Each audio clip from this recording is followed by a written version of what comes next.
I'm Jason Sylvia, and this is the Creative Capital Show. A show about creative people and how those creative people turn into entrepreneurs by taking their creativity and turning it into a business and facing all the trials and tribulations along the way.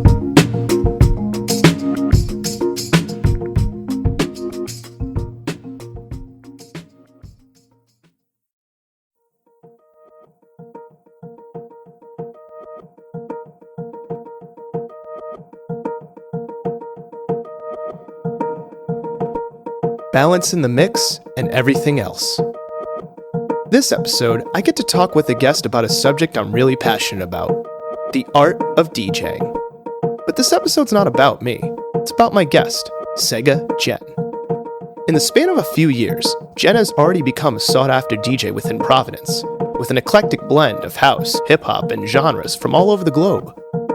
We talk about her first rave experience, having her own college radio show, starting a podcast, the economics of being a DJ, the work and practice behind the scenes, why gear envy, when you think about it, is pretty lame, and things you should never ask a DJ while they're spinning. But there's another story here. A story about balance. Not allowing yourself to become addicted to the highs and the lows. Not letting the standards of what others think make a professional dictate what you do. How you don't have to make your professional and creative life an all or nothing battle. How to perform and stand out even if you're a bit of an introvert. How showing vulnerability can lead to success. And a whole lot more. Enjoy.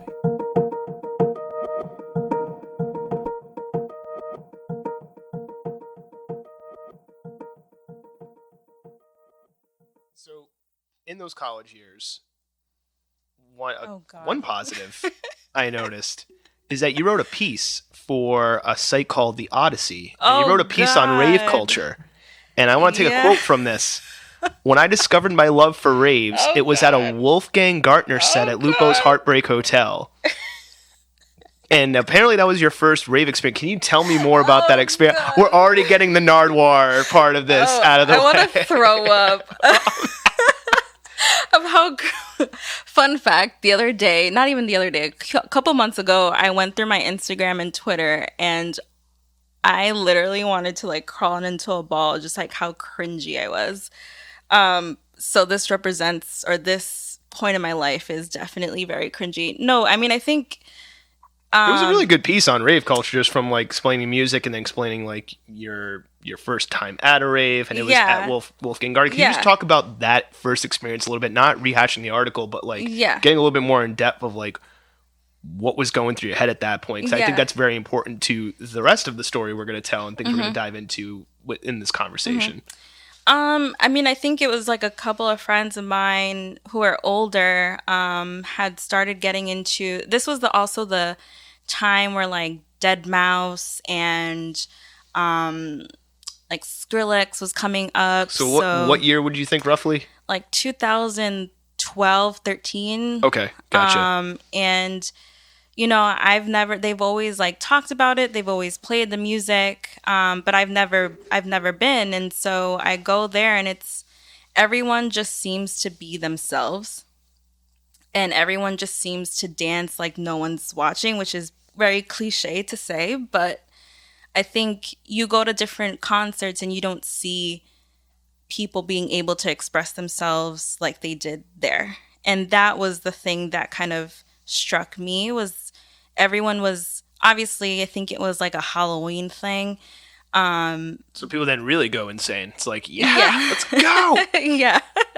But everyone was free to be me, baby. Yeah, I mean, literally, everyone was just having fun, dancing. Everyone was so friendly, partially because everyone was on Molly. That helps. You know, substances. Yeah. We're not advocating anybody do anything illegal. I'm just saying that it may help with the whole socialization thing. Exactly. And I'm not saying that that's the scene, right? But it is kind of like what people do there. But yeah, no, that was a really amazing experience. And then I just like the music. I have never really heard it before. And so then I was just like, I'm hooked. And I just started listening to, you know, all these different artists. And then quickly just began to like really fall in love with what was then like electronic dance music. What was your relationship to electronic dance music, but also like music as a whole? Like, what was your like up until that point, up until that first rave? Like, were there any certain songs or genres or music that was played in the house, or like things that you were like a super fan of? Like, what did music mean to you up until that point? Because I think that is like a very, I think that's like a very like an event that like you were willing to write about, right? Like, there's kind of like a before and after. So, what was like the before of that event like? Excuse me. So my influence in music was very influenced by my older brother. Shout out Giancarlo. He was always showing me music and what he ended up discovering for himself. So I think a lot of it in prior, like before all of that, was a lot of like Linkin Park, a lot of like Jay-Z, and then myself had really gone into like this indie alternative music with like John Mayer and The Script and Coldplay. I heard you're a Coldplay fan. Yeah, like all of these. So I was definitely about like venturing off there. In my household, that was me personally, but in my household, typical Spanish music, listening to the Spanish radio, and a lot of like rancheras, a lot of Jose Jose, very like old school, romantic. My dad loved old school romantic music. Yeah, that was kind of what I grew into. I obviously, not until I was older, really appreciated that kind of music. Gotcha. When you're younger, you're like, ugh, I don't want to hear this anymore. Or like when they start playing music on Saturdays at like 8 a.m., that's a sign to like get your ass up and go clean. Yeah, like no, you have stuff to do today. Yeah, exactly. So like that's something that like, at the time you're not really appreciating, or like, yeah. And a lot of Selena, she was amazing. There's this lyric. I want to find somebody who doesn't think that woman's amazing. Yeah. And then punch him. I mean, she is. I mean, imagine if she was still alive. I don't think J-Lo would be a thing. Well, also, I think J-Lo became a thing because she played Selena in the movie. Exactly. So that'd be a weird thing. Or does Selena endorse J-Lo when they're like, hey, we're going to do a biopic of you? Because like biopic became the thing. Like now, you know what I mean? And then she like would J-Lo just get famous later on? Yeah. I just don't think she would have the same hype and like stature as she has now if it wasn't for that role. See, the only problem is it doesn't line up, because I was like, wait, what if like Selena reincarnated J-Lo, but the whole birth and death thing don't line up? Oh God, so, yeah, like that'd be weird. That'd be weird. Who knows? Yeah, in another alternate universe, because multiverse is a fucking thing now with everything.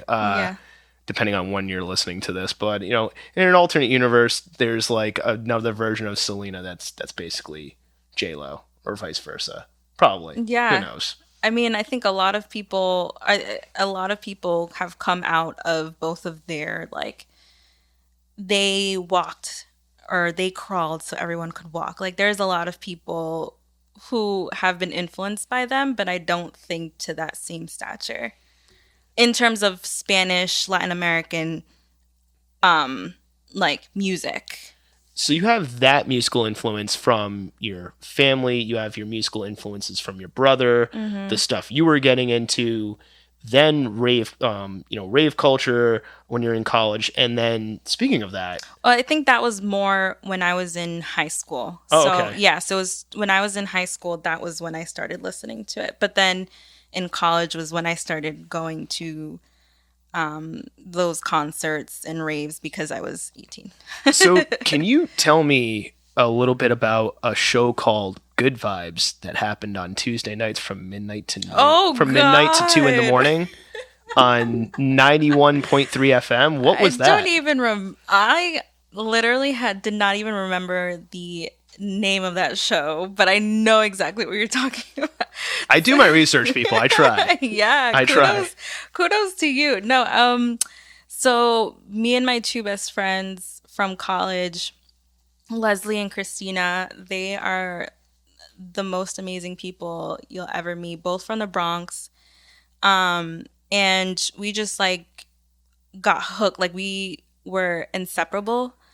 And that was when I was appreciative of their friendship because they actually had a lot of the same taste in music. It wasn't necessarily, alternative or indie. That was when also I was getting into more of like the electronic, like alternative electronic, like Flume, like Dore Moi, and all of his different names. So that was also So you were expanding your musical taste exactly at that time. with Okay. them, and I think that was our love language to each other. And yeah, we had the school had a radio show. We decided that it would be a great time to do that together, and we did. And I mean, unfortunately, competing priorities as we were going into college or progressing throughout the years, it kind of stopped. But that was definitely an ode to our love language to each other. And so was that like, from what I read, like that show was just showcasing like the stuff that you were into. So it wasn't even like necessarily what was popular. It's like, hey, we're into this and we have this midnight to 2 a.m. slot. And it's college radio, which I'm pretty sure like you can do it. Like hear. you could do a lot. I was gonna say like the Stretch and Bobbito show, which is a legendary radio show and broke like, I think it's the first time you heard Jay-Z like freestyle, some of the early Biggie stuff, Big L, first time you heard Wu-Tang on the radio. Wow. I think maybe the first time you heard Nas on the radio was all college show at the time. Wow. I think WKCR. What college? It was, I forgot which college in New York, but watch if whoever's listening, just watch the documentary Stretch and Bobbito. Like, so many legends came through this like random college radio show because they didn't have to worry about commercials or like program and they had it late at night. I think it was like from 2 to 5 in the morning or something. They could just do whatever they wanted. Well, you still had to play commercials, so they have like this. Oh, I didn't know that. I thought like college radio there was no commercials. No, so you have to play. There's these guidelines where you have to play a certain amount of commercials after a certain amount of time, and there's this board of all the different commercials that you could play, and our favorite one was like Smokey the Bear. We would just play that all were they commercials or were they PSAs? Because I feel like, that would be a different PSAs thing. Because they weren't like businesses advertising. Right? It's like you had to play PSAs probably for like FCC reasons or something like that. Exactly. Okay. What was that like? Just like, hey, we have this me and my friends have this show from midnight to 2 a.m. and like, did you have fans? Did you have listeners? Or you're like, we're just going to play whatever we want and see what happens? It was the second. It was really just like, I mean, alternatively, some of my friends, my personal friends did listen in, or their friends, our friends listened in, to show support. But honestly, it was like, yo, we're together at this time anyway. Let's go smoke before doing this. Let's vibe out. Let's do homework while we're doing this. And let's just play what we want to hear. Were you talking on the mic or were you DJing? Yeah. What were you doing like as far as like just tasks for the show itself? Yeah, I think we didn't have a method. We didn't have a pathway or a structure of how we wanted to do it. We were just, we didn't know. I guess we were just amateurs. But it was just us like talking to each other, talking to whomever like called in out of all of our friends, playing music, introducing the music. So we didn't really have a structure. It was just kind of what we wanted to do. Was that the start of like your music curation process, or like getting into the mindset of music curation, which I think is going to come in handy later on? Yeah. And I know that this is going to be kind of like a dispute on it from a timeline sense, but so that was your first time DJing, as far as DJing of any kind. Not in the DJing that we know you for now. But like curating music. Gotcha. But curating music and presenting it in a way that's interesting. Mm-hmm. Okay. Yeah. So that show comes and goes, but then you had another show on a site and the show is called ID Required, I think. Shout out 45s and 40s. 45s and 40s. So what is, or what was, because I'm not sure if like what the continuity there is. What is 45s and 40s, and then what was ID required, and was that a continuation of Good Vibes, or was that or was that something completely different? So that was something. So fast forward, I ended up meeting, or I knew of a guy, but I ended up getting with a guy that had a website called 45s and 40s, no propaganda. And the guy who I'm talking about was Hensley. And He's chilling with us. He just doesn't have a mic. yeah, and he had a music journalism website. Is that what would you categorize it? Yeah, journalism website. I would sometimes write for that website on like different releases of different music, but it was really something that Hensley wanted to spearhead because his major is in journalism, and he loves music, and obviously the 45s of the records, 45s and 40s in reference to records. I do dig the name just because, and there's a lot of 40, like there's like 40 ounce bounce and 40s and shorties, and then now 45s and 40s, which makes sense. Yeah. So basically, I think also our love language was sharing music and talking about music. And one day he's like, I really want to make a podcast. And I was like, let's do it. So we ended up going to... Is the podcast still going? No, unfortunately. We were going strong for at least a year, or like a couple months, or like 6 months to a year. And I think that was when I was a senior in college. There was a lot of competing priorities, and I think we just didn't make what I think is really good for that you do is we didn't make a whole bunch of podcasts in one like in a week or in a good like time, so that by the way, that's pure luck. It's not like I have this big giant vision. I just get lucky that a number of people want to record, and I'm like, great, I don't have to sweat as much. Fantastic. Yeah, we didn't do that. We kind of just did it as it was coming, or as we did it as we were able to get some people, or as ideas came about. And SoundCloud strikes, because we had a lot of SoundCloud strikes for copywriting issues. I want to talk about that a little bit, but the show was called ID Required. So was it a music show? But it was a podcast. So was it more like commenting on music, or was it more like a DJ mix show, or what was I think it was like curating music and having different topics and themes for the different shows. A lot of the critique that we got was that we needed to talk more. And so we ended up incorporating different, segments of discussion amongst us too. We also... because there are a lot of great music podcasts. So that's why I'm thinking maybe you should bring it back. Yeah, and I think we were one of... I wouldn't want to like toot our own horn, but at the time we were one of the first in the region that was actually like doing podcasts, from my knowledge. And one of the first interviews that we had was with Cam Bells.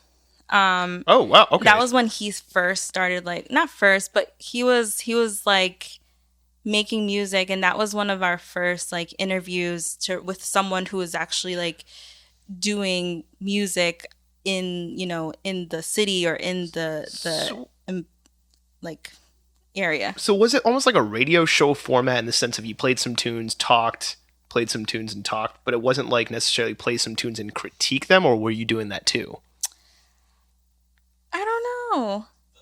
I'm just asking out of curiosity. If I chime in, the name comes from ID Required. We played samples where the songs got their samples from, because we were IDing. Just so you know, since you don't have a mic, this is just going to be silence because you're not near the mic. So what you're saying? That's fine. Yeah. So Jen, you may want to repeat what he's saying. Okay. So ID Required means, as we were playing music, we were also identifying the samples, and that was like a method of like IDing those samples, or It was a play on the 40s, and 45s, yeah, and play on the 45s and 40s because you need an ID. See, that's actually again, you might want to bring this back just because like identifying samples, but maybe just like if you do bring it back, which I will hashtag bring back ID required. Let's get that trending. Go into the samples and go into like maybe the history of that and the music and all these other things. But the fact that you like interviewed Campbell's, like that's like in one of the first interviews. So you were pulling a Stretch and Bobbito for Providence.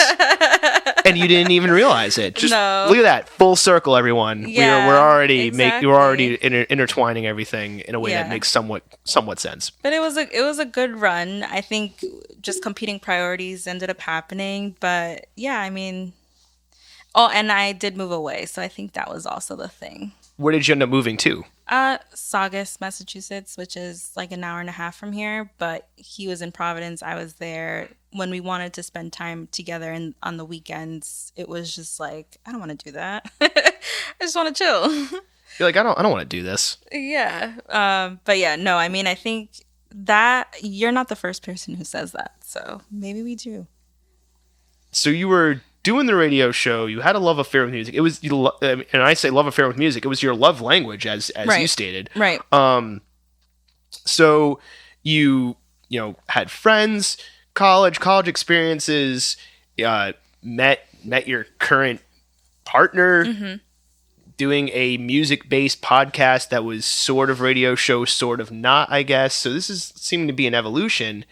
What I find surprising, and I'm saying this as a compliment to you as far as like your skill level of DJing, and I'm excited for this episode because this is something near and dear to my heart. So anybody who has listened to the show, if you don't know, I've been a DJ for longer than I like to admit.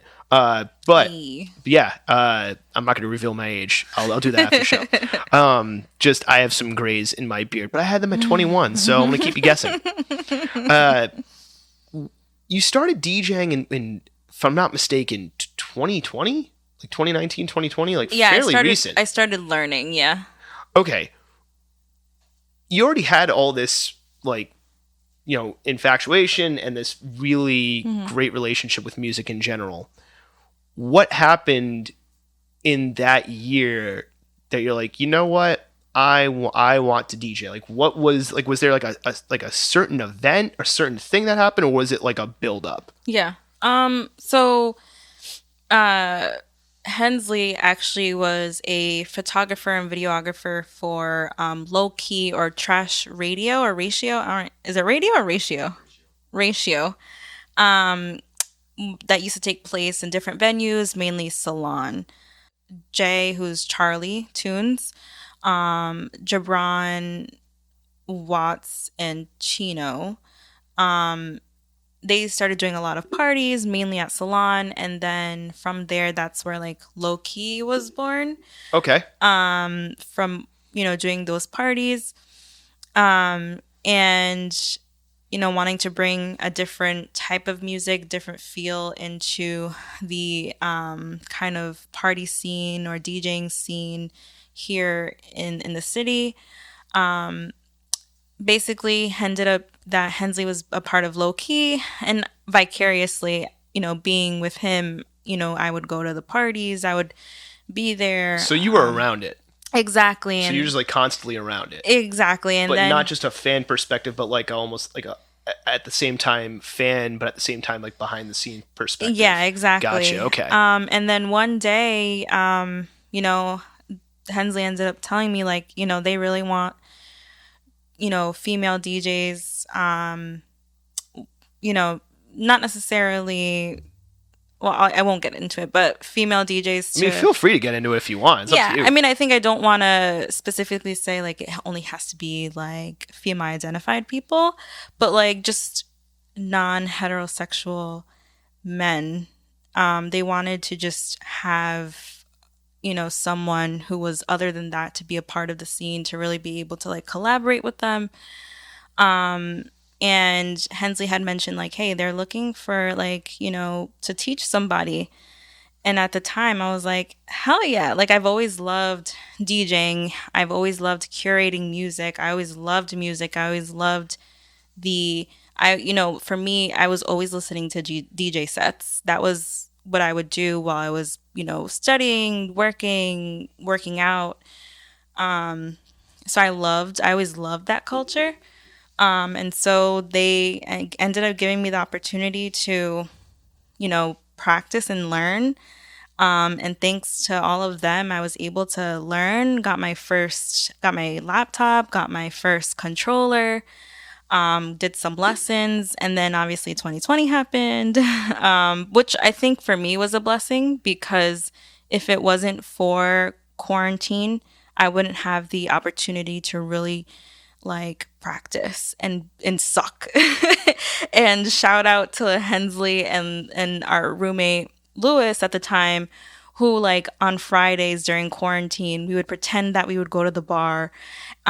We would like buy drinks and pretend we're at like the club, and then I would just DJ for them, and I sucked. But they would still like support me. They would give me like advice or critiques, and from there I just kind of learned how to DJ, and then the rest is history. So the members of the Loki crew, and I'm going to ask questions about that later on too. Mm-hmm. They were teaching you, like, how much were they teaching you versus how much were you trying to like figure out on your own? Yeah. Well, I mean, primarily, I think who helped me was Chino and Nick Bishop. I think they had the more patience to work with me to really learn, because for me it was just like beat matching and like transitions. That was when I would see them do it, I would be like, this is all gibberish. Like, I don't know how you're doing it. It's like learning a language. Yeah. And so they ended up teaching me kind of the way to do the start of doing that. Then I would go on like YouTube, look at different like videos on how to beat match, how to do transitions. Shout out Laid Back Luke.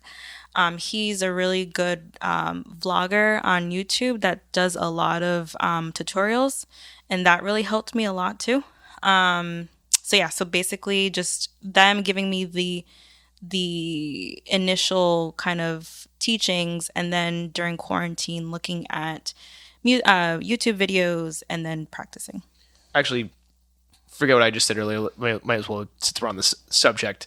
Can you explain a little bit, especially for people who are listening to this, who hopefully are outside of Providence, Rhode Island, exactly what Lowkey was then and what it is now? Because I feel like it's grown into into something like not completely different, but it's a bigger, more known entity. Just to kind of define that a little bit for the folks out there listening. Well, I think primarily, I think it was a group of people who really wanted to come together to bring, music diversity into the scene.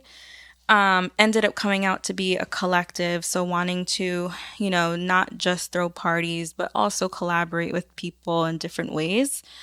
You'd have to ask Jay or Gibran about that.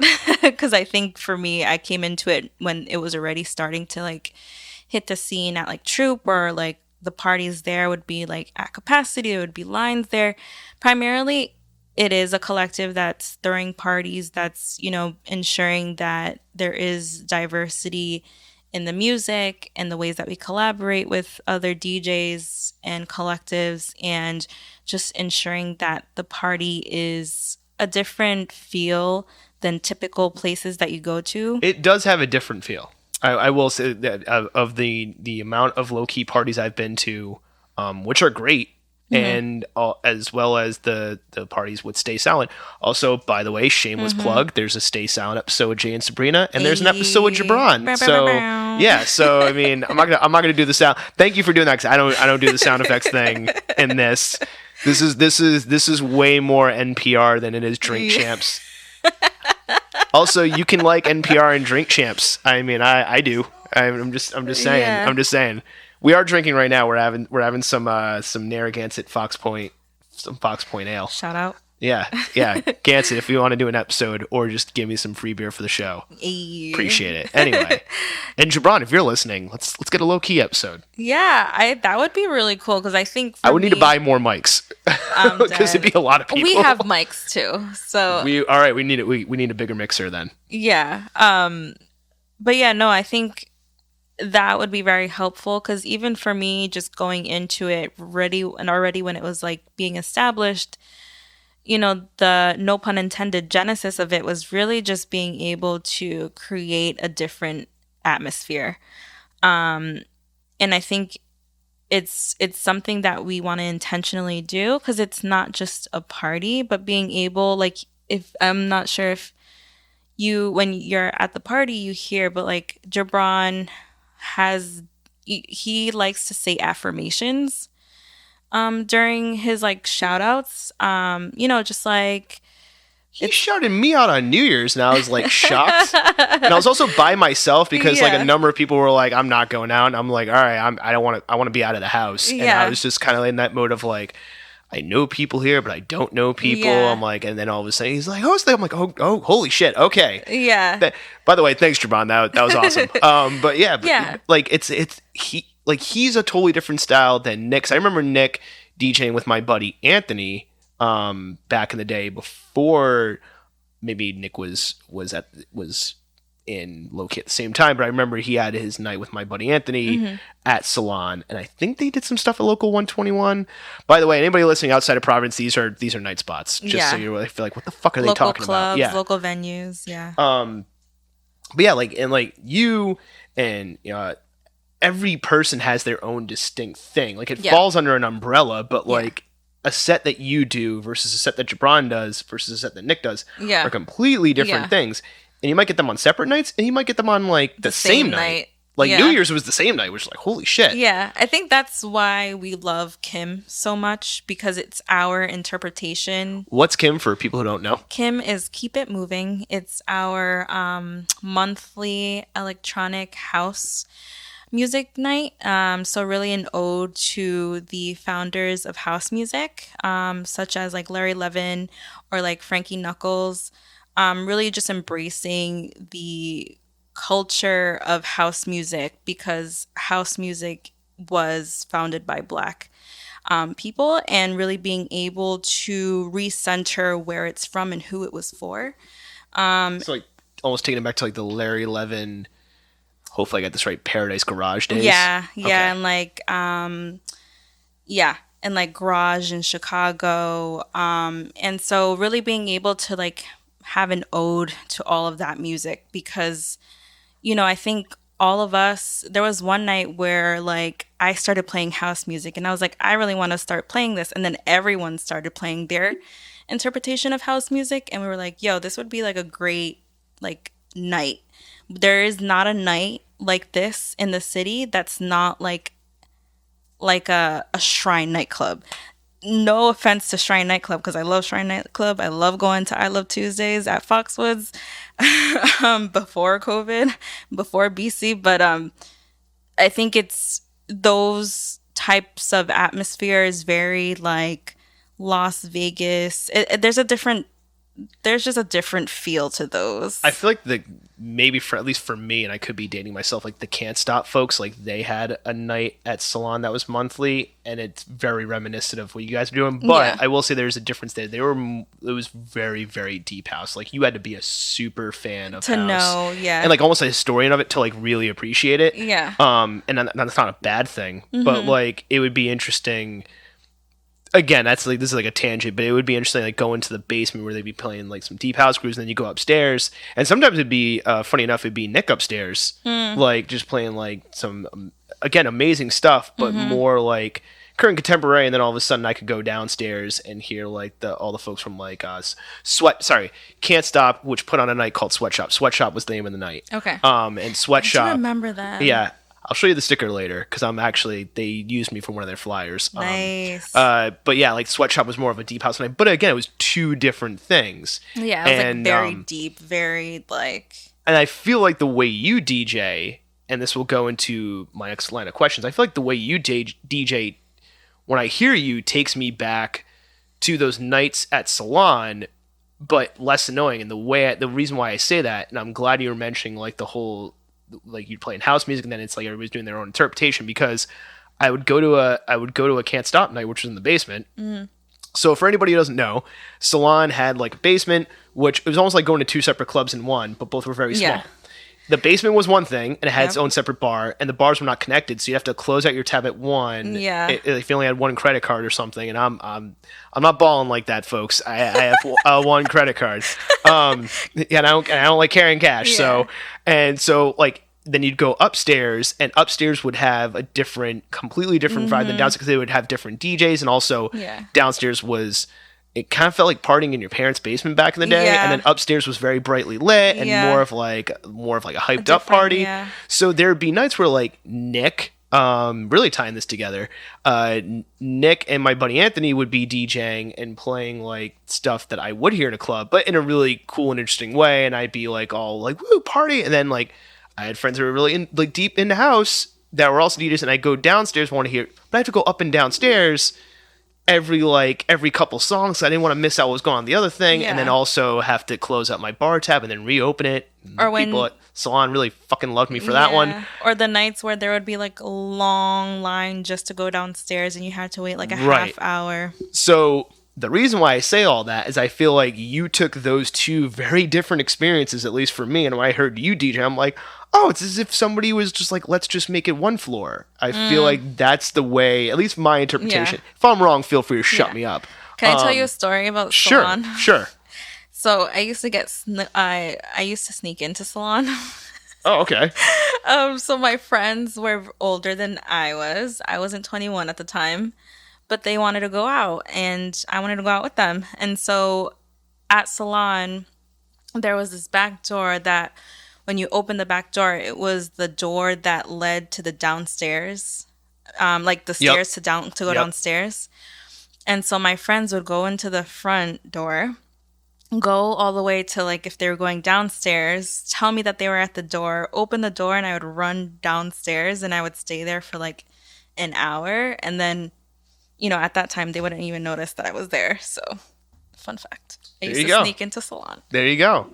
So the reason why I mention all that and the fact that you were bringing those two things together, you're getting trained by all the folks at Lowkey. Mm-hmm. How did you get the name? First off, how did you get the name Sega Genn? Is that something that you came up with? Is that something a moniker given to you? Mm-hmm. How did that work out? So I think it's an amazing name. Yeah. I think when I was starting to learn, I was like, what do I even call myself? Like, I was like, from my close friends, they would always call me Jen or like Oh My Jen because that was my Instagram name for a very long time. I was just about to bring that up, but I wanted you to bring it up instead. Yeah, so it was Oh My Jen for a very long time. So I was like, do I do that? What do I even like? Am I going to go Phil Collins and just call myself Genesis? Like, what do I even do? And so it was actually, I think it was Chino who was basically like, yo, Sega Genesis is a fire name. And I was like, it took me a while to kind of like it. I guess I was like, I don't know if it's too like, I don't know. I guess it took a while for me to like kind of think about it. But the more I thought about it, the more that we talked about like, oh, your drops could be like the Sonic rings. The Sega or like the Yeah. Sonic rings and stuff like that. Yeah. And or like the console like starting up. So that was like, okay, I like this. And then I knew that Busta Rhymes had a whole album called Genesis and a song where he starts just saying that. I've heard the Busta Rhymes drop in some of your mixes on SoundCloud. Yeah. And so I was like, you know what? I think this is for me. And so that's kind of how it started. I do teeter and have lately just decided that I'm going to go by Sega Genn. Because I think I want to be consistent. I think a lot of people call me Jen already. Sega Genn is probably it rolls off the tongue like easier. And I also don't want to get a cease and desist letter by Nintendo or the makers of Sega Genesis. So, Guys, because is that the reason why you didn't like fully lean into where it's like every sticker or every like merch that you would make or everything is like super Sega? yeah, out? well, that's why the accent mark in the Sega came in. Gotcha. Yeah, because I was like, oh, the accent mark will like differentiate from the actual like Sega Genesis thing. But yeah, and I think more recently I've just been like, you know what, I'm just gonna go by Sega Genn from now on, and I think that that's just an easier thing to do. So you got your name, you got your training. There's so many different types of DJs out there. Not even different styles, like different types. Like there's like wedding DJs, right? There are DJs who they just do like mixtapes and they're like super crafted, right? And you've done some mixes online that have really been well crafted. SoundCloud. And Shout out. and there are some DJs who are producers as well. There are some DJs who there's radio DJs, which you were doing.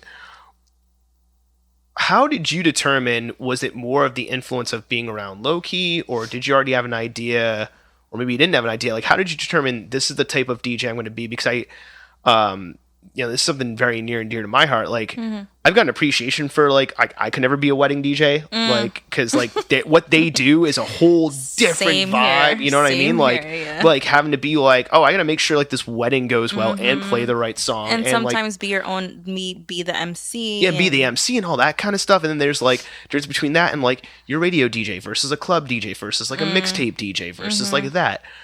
Did you already have in mind the type of DJ you wanted to be, or did you not? Was that influenced by Lowkey? Was that going out certain nights, or? Not really. I really did. I knew that I didn't really want to be like a wedding DJ. Like I knew that I wanted to basically DJ the music that I wanted to DJ. Gotcha. And granted, I have done like holiday parties and stuff like that, which is fine for me. But I think I don't solely want to make myself be like an event DJ. I mean, if depending on the event, yeah. But I think I don't know. I think I just like during quarantine had really watched Twitch a lot and really started like looking at all these DJs, looking at I their... think that should end up being a separate category because like Yeah, a DJing Twitch for DJ, people online is like a yeah. whole different experience. And I can say this from experience. It's a Yeah. whole different thing because you don't get that instant crowd feedback. You're like looking Yeah. at chat. Yeah, Which is a and whole I think different it's thing. cool too, right? Because when you're a Twitch DJ, you get to connect and meet so many different people from all over the world. Like through Twitch, even being a viewer and a person who used Twitch to DJ, I met people from like LA, from Amsterdam, from London that I wouldn't normally know or even meet. And I think Twitch is underrated for that. You know, you really get to be able to meet people and listen to music that you like. So, yeah. So you figure out the type of DJ you wanted to be. How did you figure out your style of DJing? Because there are DJs out there who, like one for me, and I'm pretty sure you're a Stones Throw record label fan, right? Stones Throw Records, maybe not. Okay, never mind. Or rather, I don't know who that is. Stones Throw, they put out like the Mad Villain album and a bunch of like indie West Coast hip hop. Oh, okay. Is there a plane flying over? That was really weird. Anyway, that was At odd. this time of night. Yeah, seriously, like what is happening? But like the reason why I was mentioning Stones Throw is like their founder's a DJ and producer, but like I've heard his sets and it's a lot of like kind of like some of the sets I've heard not from Lowkey but from other DJs at Cortland Club. We're just mentioning Providence clubs tonight, aren't we? Right. Slash bars that like DJ like it'll be like strictly analog or it'll be like very just fade in fade out and it's more about the song selection, right? So like there's that style. There's people who do like crazy amounts of transitions. There are people who do like these long blends. There's some people who just like the slam tracks and scratch. How did you determine the genres that you wanted to DJ? Are there any genres that you stay away from? Are there any genres that you're like, this is my wheelhouse? And how did you determine like your style and your way of doing things? Was it something that evolved over time, or did you sit down and be like, okay, I know how to do X, Y, and Z. I'm going to do those things first and then try to like learn this other stuff? Yeah, I think it was by influence and observation. So influence with everyone who's in Lowkey, but also everyone in the city who I've gotten to listen to. but also on Twitch, like really listening and being on Twitch really helped me kind of think about the style of music that I want to be in, or want to DJ rather. And so I think that was, as I listened to certain people and I'm like, oh, this is awesome. Like this is really what I like. Or as I'm listening to a DJ set off of SoundCloud, I'm like, oh, this is like a really good mix. I think that was my influence and just really being able to grasp from different areas. And then really, I think just being like knowing the music, having the people around me who was like, yo, this would be cool if you did this and this. So yeah, I think it was just everything in between. So you get your training, you get your name, figure out your style, figure out what you want to do. On this show, the whole point of the show, hopefully people understand the point of the show. If not, I'm not doing my job. Is to highlight the creative, but then also like the business, the entrepreneurial, and the stuff that doesn't get talked about. Like the quote unquote, I'm doing air quotes, you can't see me do it, unsexy stuff. What was the process, if you can walk me through it, of how you got your first paying gig? Yeah. If you can walk me and walk everyone through that. Cause I think like people are just like, I'm a DJ now. And then like, it's like, okay, well, how do you get a gig and how do you get paid for it? Yeah. Well, I guess Twitch would be one, where you get bits, which is ways that folks can, send you like small amounts of money. So Twitch was your first paying gig? Yeah. Oh, okay. That's interesting, actually. Yeah, I think so. Yes. Kind of. It wasn't a lot, but it was like, they give you, someone can cheers you like 100 bits, which is really just like $1. So it wasn't like something like that. But then, and that was a method of, playing the music that I wanted to play. And, that being all types of music, but specifically being really into like electronic, alternative electronic, kind of like rhythms, Spanish music. And then, Jabron is the event coordinator at Revival. So him being someone who's really supportive, and an awesome person inside and out, in conversations with him, he's like, I really want to support you. I really want to, help you any way I can, knowing that Revival was opening up. And so Revival is probably the first like official gig.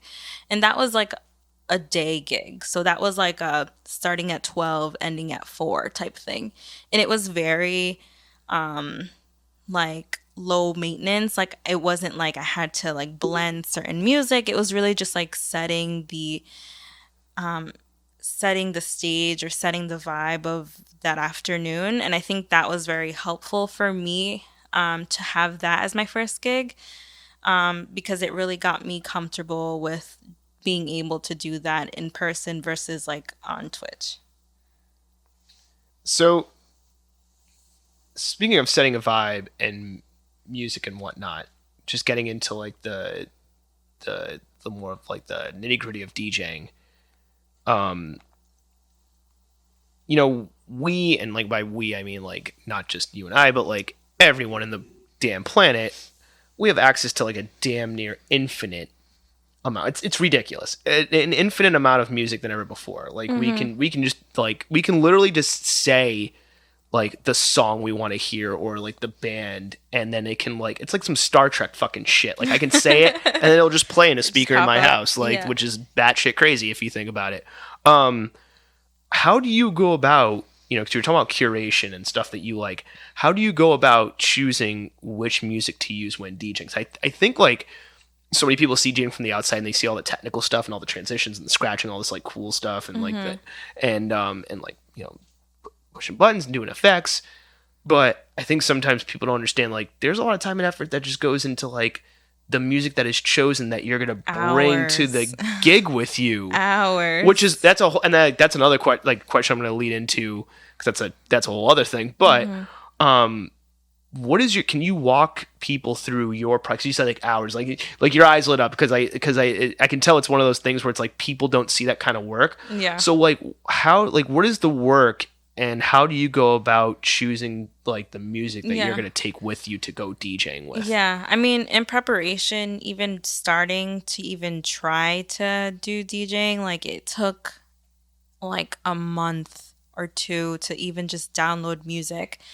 And just download music that I would like to hear, download music that I've heard, download music that would be good from what I would envision a gig.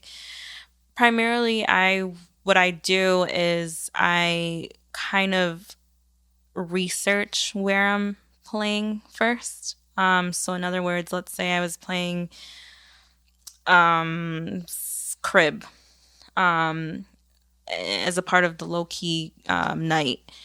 And I was gonna say not even just the venue, but like the night you're playing at that venue, because that can change the whole whole like, vibe and everything too. Correct? Yeah. So like the night that we had at Crib as a part of Lowkey was my type of party, and my type of party was always about eclectic music, different types of music, not necessarily the general hip hop and R&B, but also everything in between, and also a lot of like electronic alternative remixes, edits, and so already knowing that, but knowing also the type of people who would go there, you have to kind of think about what to play, because I'm not going to play I'm not going to play like house music. I mean, you could play house music, but you have to play specific songs that people would know as like classics. I'm not going to like certain house remixes. Yeah, or like that match the genre of like what's normally played at that venue on that night. Like I've done deep inside, mixed into the Kanye West song, Fade. Right, because it's the which, by the way, I did find the vocal. I'll show it to you later, because like when I found the actual vocal sample to that I Hear It Fade, and it was like not the record I was expecting, and my mind like, exploded. Anyway, but like for instance, I'm not going to just play that just to play it. And obviously I wanted to play that so it can mix into that song. But I think it's just knowing your audience, knowing the type of venue it is, knowing the type of night it is, and then going based off of there. So like for instance, for Calle Caliente, a lot of it is, bachata, salsa, merengue. I'm not going to play like Megan Thee Stallion or whatever. Do you think that gets lost with like current DJ culture, but like, do you think that gets lost sometimes with DJs coming out that they're like, hey, this is what I like, and I got my gig, I'm going to play this? To like, no, you got to do some research on like the venue that hired you, because maybe they hired you, like if they hired you specifically for like a certain style that you're doing, great, then like go and play that, right? Yeah. But then again, if the venue, like if they did hire you for that, but the venue's known for some complete opposite, like you have to wonder, did they hire you for like specifically what you do, or they're like, we just need entertainment, they're expecting you to like match the thing? Like, do you think that gets lost sometimes, like situational awareness and like knowing where you're playing at and that kind of thing? I think that's really important, especially if you want to attract the people that is there that may not even know who you are or heard you play. For me also, like I'm not afraid to ask whoever is booking me what they're planning on listening, or what they would like to listen to, or what has been played before. I look at their social media. I look at, people who have DJ'd there before, look at their type of style. And I just go based on that. I think it's really important. You're not going to just show up to a place and play something that people are like really going there for. Like, for instance, Black Sheep. Black Sheep is a sports bar turned into /bar/ I don't know, nightclub or dance scene. And it's a lot of college kids. It's a lot of people out of towners. Is it more of a college audience / college bar? Could you put that label on there, maybe? Yeah, I mean, I think recently they increased the age, so that changes it. But it's a lot of like out of towners. It's like in downtown. I was gonna say, like, I feel like a tourist would hit that up before other bars because of where it is. Yeah, like exactly. Physically. Exactly. And so you have that, but you also have like the general public. that you have to, in those spaces, you have to play what the masses, you think what the masses would like. It's like top 40-ish. Yeah, type top of thing. 40, things that will make you dance, things that would make like the crowd want to sing along with you. And trust me, it's for me, it was hard.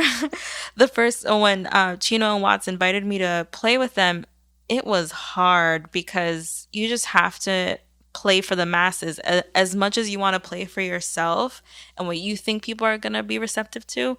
You always have, like, if something's not hitting, you have to like completely switch gears. And we were talking about this earlier. You're not, and I can say this. I can empathize because I'm the same way. Even though I'm doing a fucking podcast, you think I'm lying, but you're not somebody who likes to get on the mic while DJing, which I'm not either when I DJ.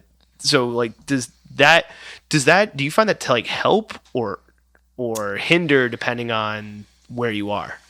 I don't know. I think it depends. It may hinder if I get on the mic and I totally blow it. Or I'm like, hey guys, let's rage. Or like, I don't know, if I'm really feeling it then I do a good job, then it may go well. But I think for me it's also building confidence. It's not like you're on Twitch where you have to have a conversation with people.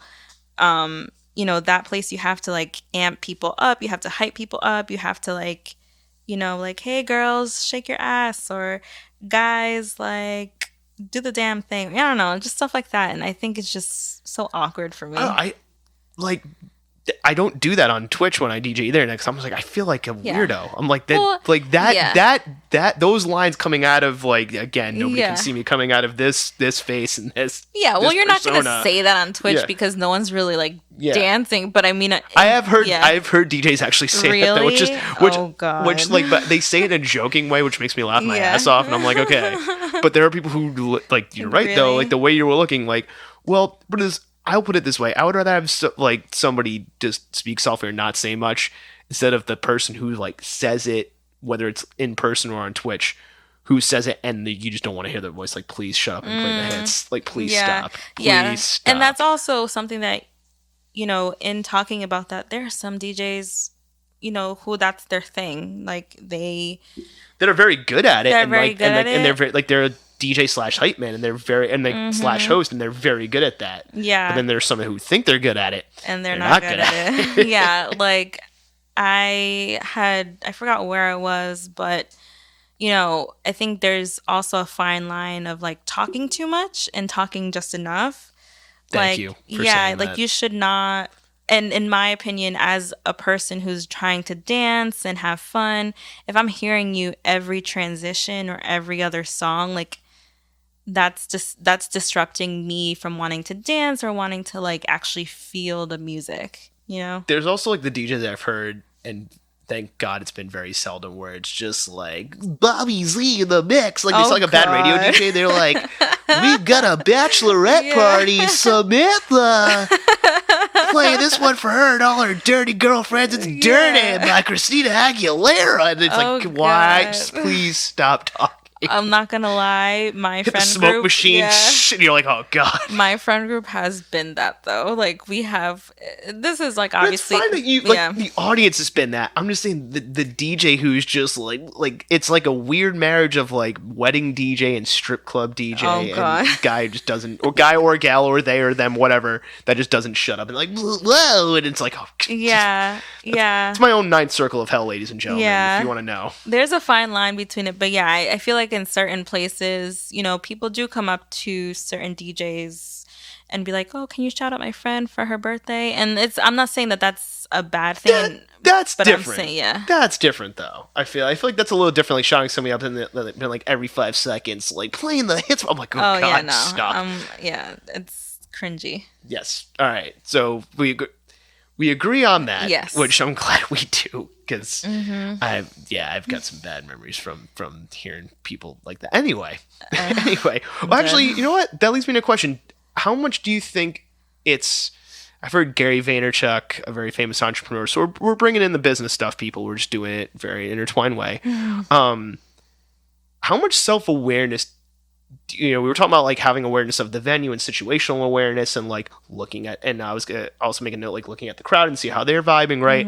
How much self-awareness do you think you have to be like an effective DJ? Meaning like self-awareness of like, hey, I'm not great on talking on the mic, I'm not going to be that style of DJ, or like, hey, I'm not the best at scratching, I'm still learning, so maybe I'm going to focus more on my mixing. Like how much self-awareness do you think comes into play, whether it's you DJing personally or just like being an effective DJ in general?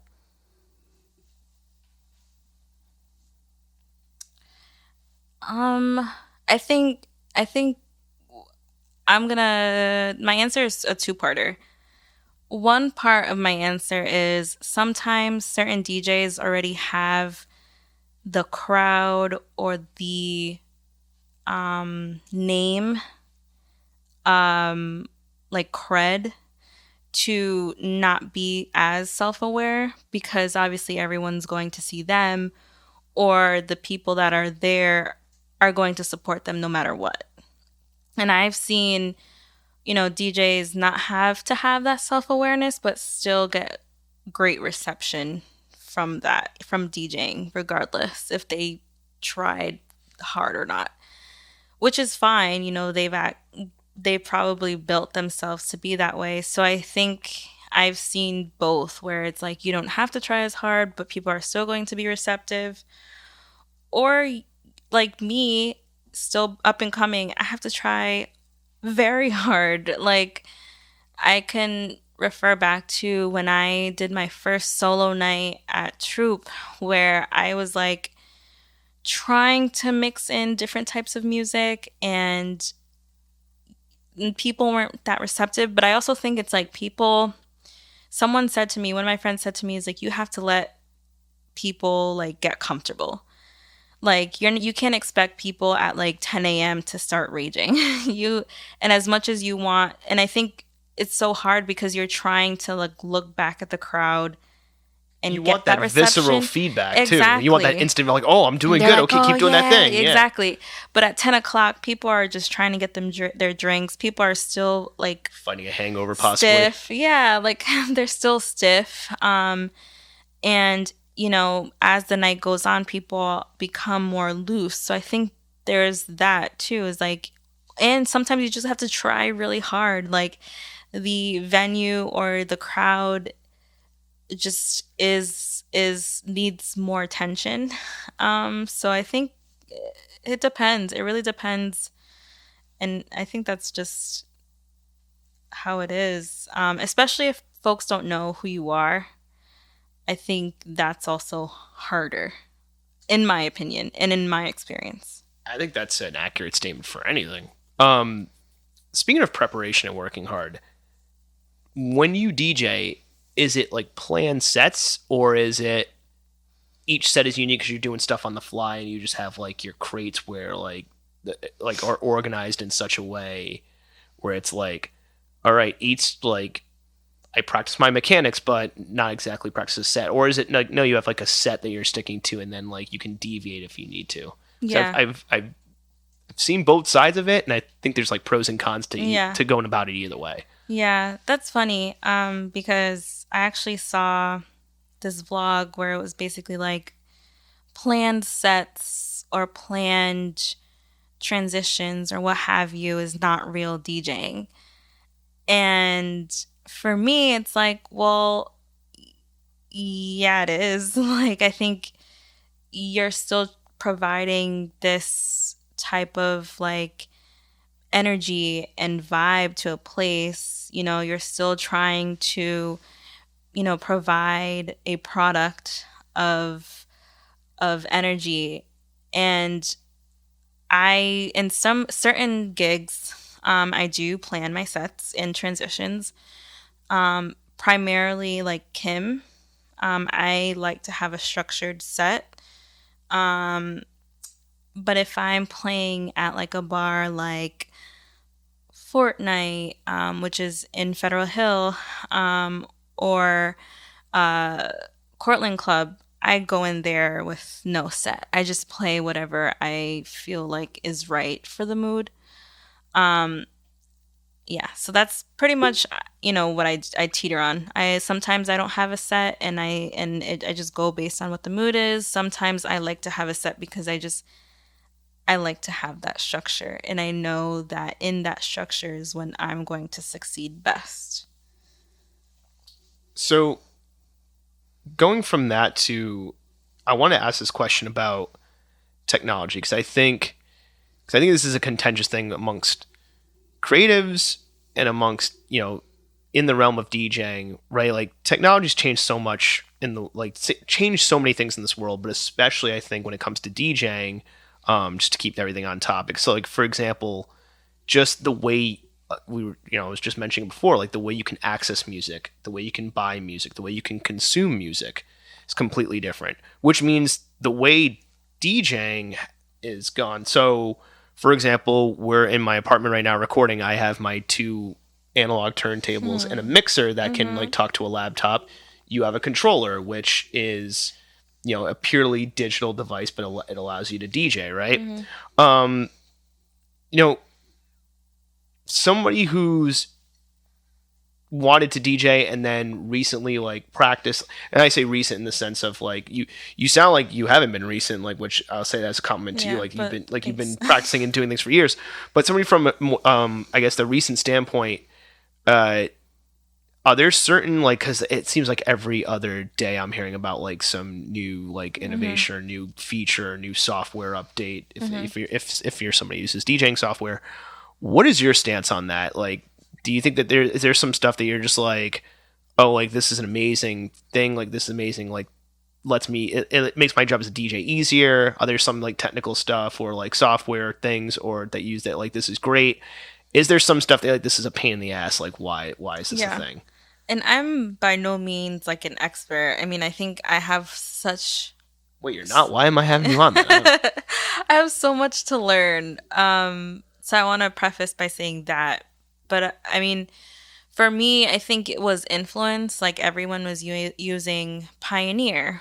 And there's obviously different brands of controllers or and DJ mixers software and mixers and hardware and effects and this and that. Yeah, so for me it was more influence, like what people I know were using and what I was getting taught in is where I felt comfortable.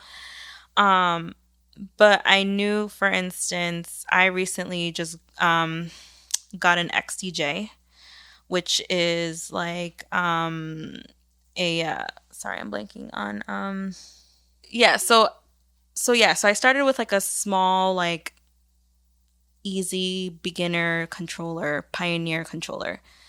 But then I started seeing that a lot of more general venues, bigger venues, international DJs are using like CDJs.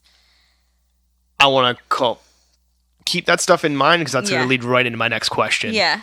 And from there, I was like, thinking ahead. I mean, I try to plan out what I do in some way, shape, or form, whether that's just goals, whether that's just journaling. But I'm like, if I eventually want to branch out, I'm going to have to learn what is deemed quote unquote as like normal or like the base, the standard. Yeah, the standard. And like for instance, in working on a XDJ or a CDJ, I think it's easier to branch out and work on other different like softwares or controllers because the XDJ allows you to have like a USB, so you don't have to have your computer, and it's record box if you're doing the USB. So if you can explain to people what a controller is versus the XDJ, or like why they're different, like what a CDJ is, just for the people that don't know.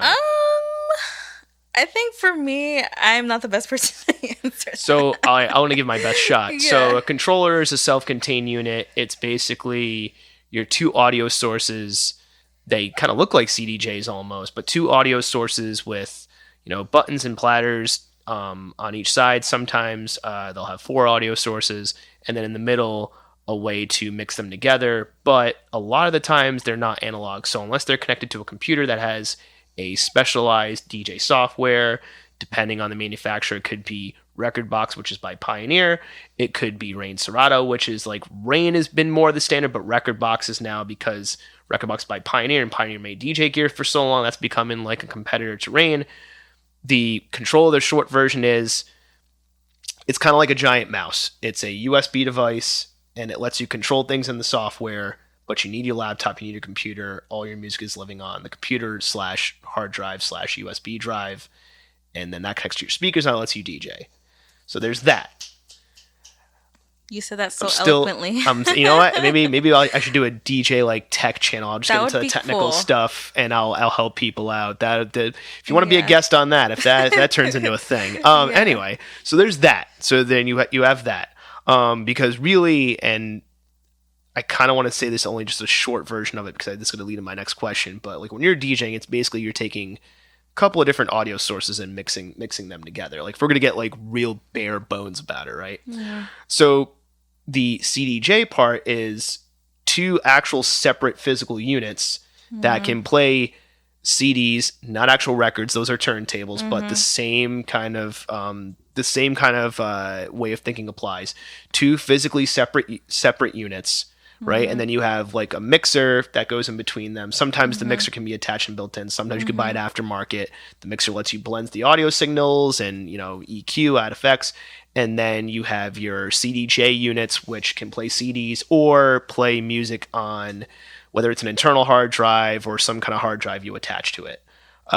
So that you don't need a laptop for that.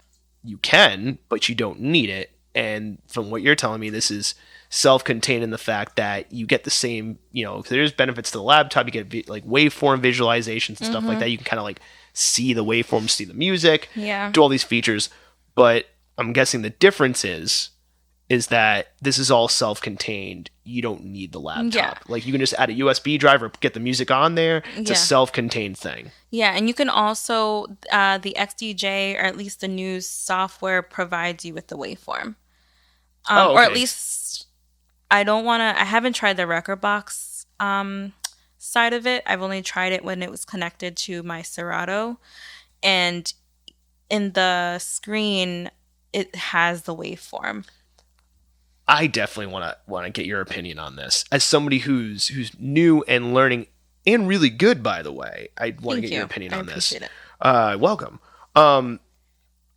Gear envy and like this idea of, and it makes me want to smack someone.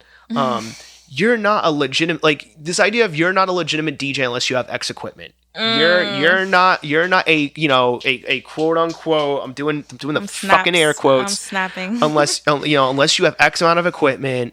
I feel like, is this just posturing for the DJs, this gear envy BS? Like, what is your opinion on all of it? And I think I think people listening just got my opinion on all of it. Yeah, write it in the comments. I think I fell into that because I had bought the XDJ, but I think it's real. I think that is really real because, I've heard comments, whether it's in person, different people on vlogs, like the beginner controller that I had, which was like, two channels. Two channels, yeah.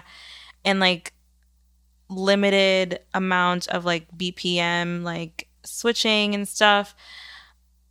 I've heard like that's like, oh, that's like so cute that you still have that. And just so for people to know, BPM, beats per minute. Yes. So setting the pace of the song, which I think it's crazy that it's considered a BPM slider, whereas in the turntable era it was pitch, which is a whole different thing. Interesting. And so keep going, just because I think this it's just a weird topic, and it has to do with DJing. And I fell into that, right? Like feeling like, oh, I'm unequipped, or I should learn how to use this because this is the standard. And if I really, like, even just buying the XDJ, I was like, what the heck is this? Like, and after a few like tries and like playing around, you obviously get more comfortable. You're like, oh, okay, like what was this on my previous controller is this now. And like, I think, there is that stigma where if like you have a small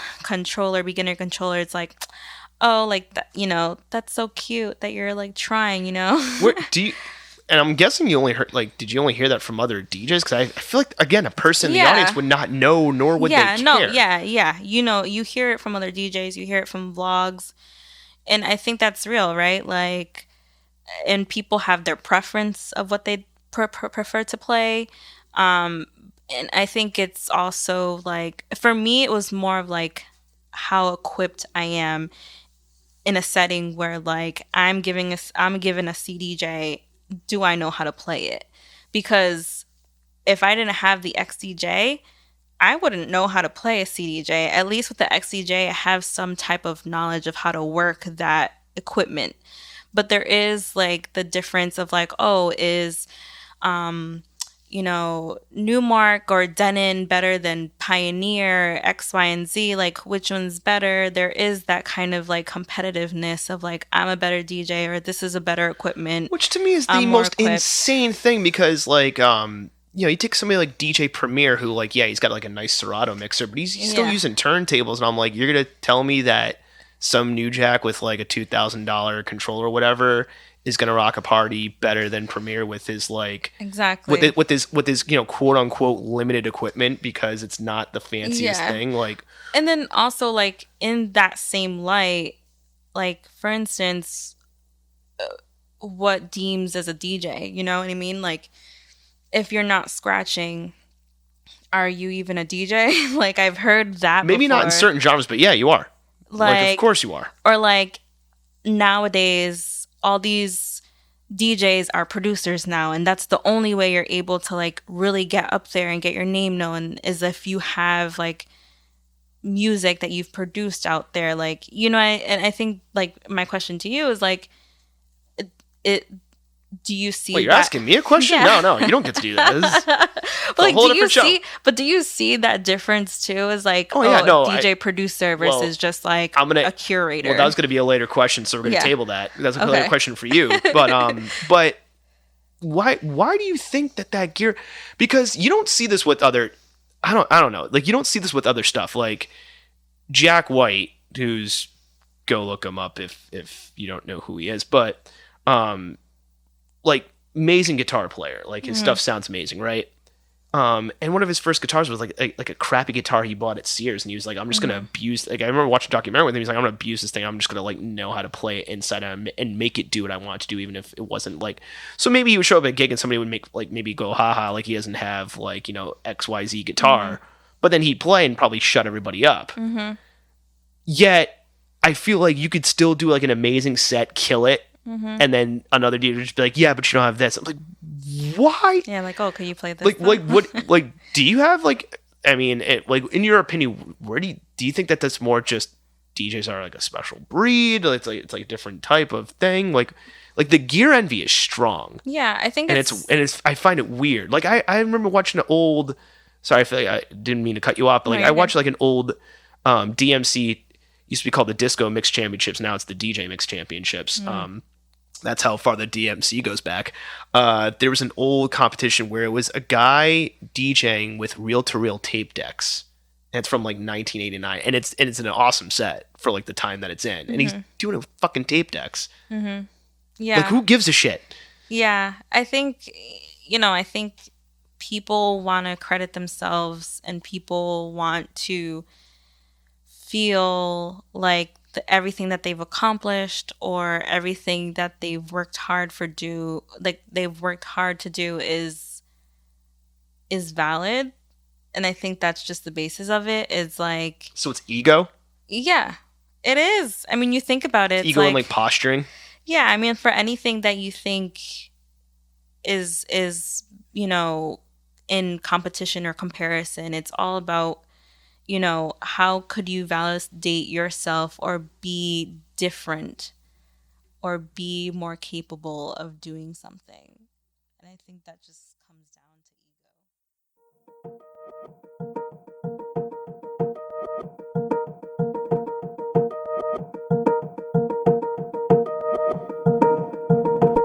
ego. High-end gear doesn't always equal high-end talent. How many times have you heard, this piece of gear or this software is the industry standard.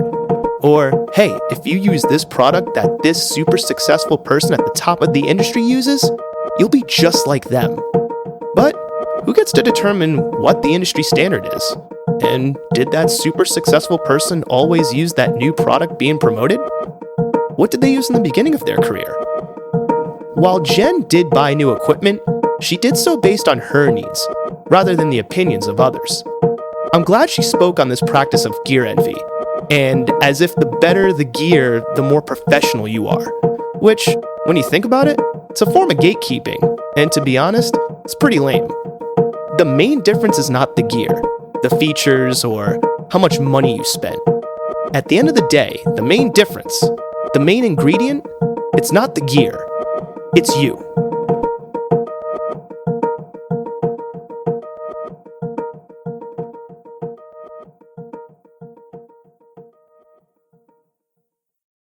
So, keeping on this kind of vibe, like, what are some misconceptions that you would like to debunk right now, just from your experience, that people who are not DJs may have about DJs? That's a good question. I think the first one, that person, all I heard was a cat. I think the first thing was, what I would say is that it's easy, because I've heard that one from musicians. Like, you just play songs. Like, oh, well, all right, why aren't you doing it then? Yeah, and I think you could play your Apple or Spotify playlist and play music, but it's really what we were talking about earlier, is setting a mood, setting the energy of the crowd, and being able to be receptive and aware of that. But it's also like, for instance, I saw this post once where it was like, requesting a song is an insult to a DJ, to a certain extent. Depending. I think it depends. I think it depends on a number of things. Yeah. I don't think like just doing the act of doing that is necessarily an insult. I think it depends on the DJ, where you are, that kind of thing. But it's for instance, in a certain setting, most settings that I play in, like, it's an insult to me, because it's basically saying, like, I'm not capable enough, you don't trust me, or I'm not capable enough to do this. Whereas sometimes when I know these certain circumstances, like when I play Calle Caliente, which is a Latin night, I'm more like open to playing what people request, because the atmosphere and the environment is different.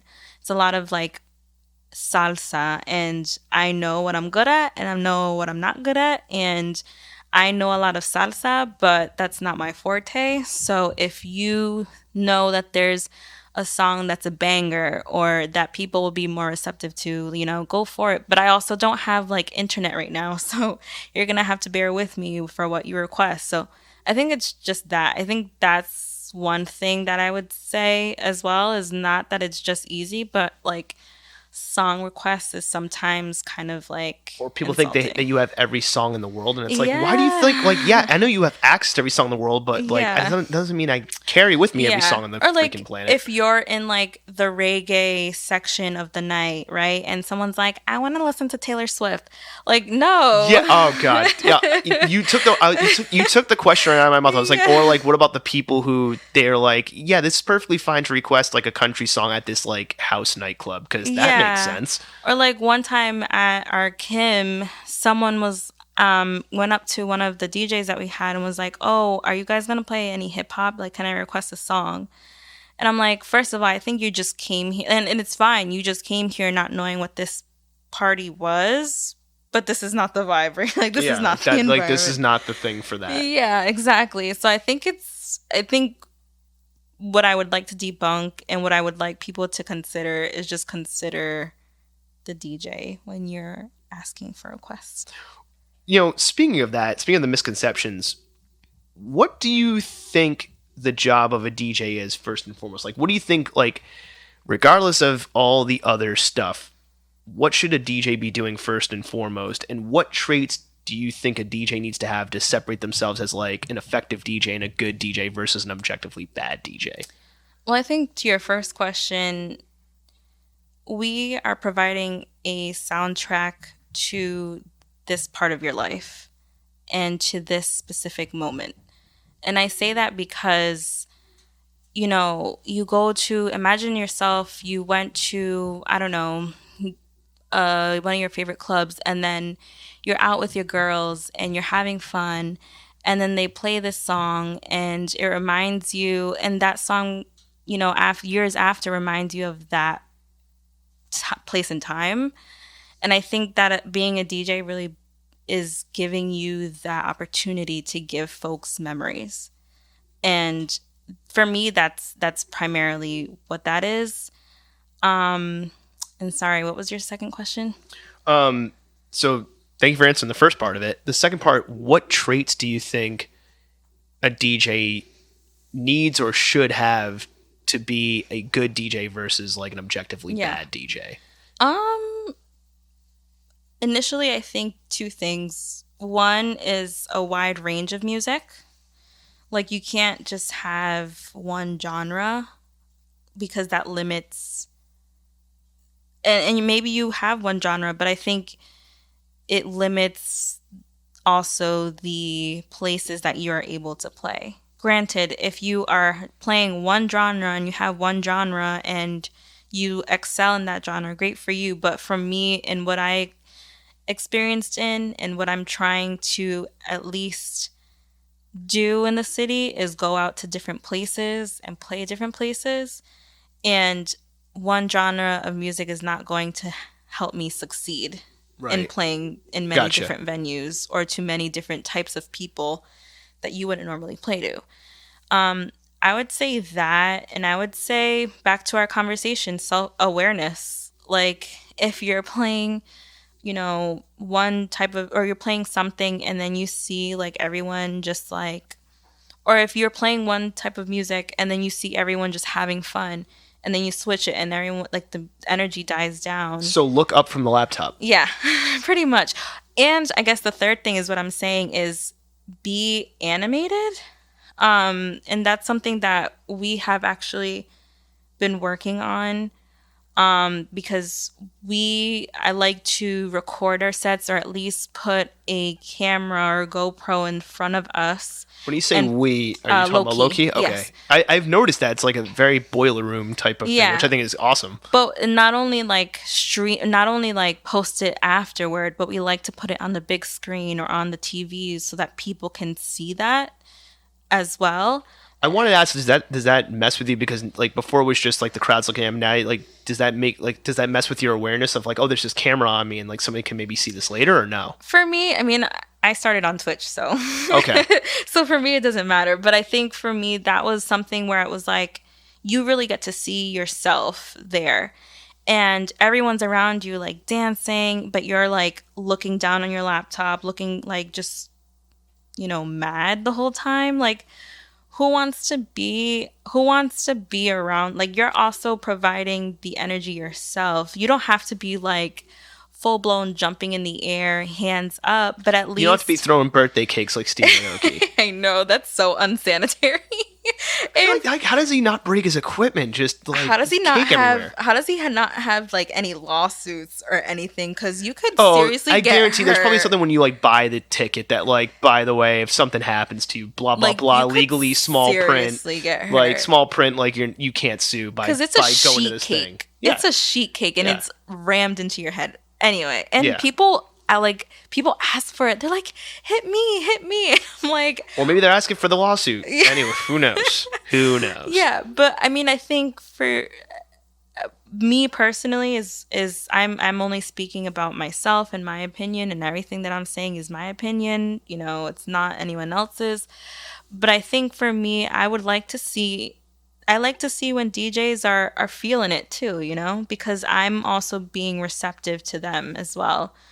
So if you're not at least like moving a little bit and you just look like you're having a bad time, like how do you expect everyone to be receptive if you look like you're having a bad time?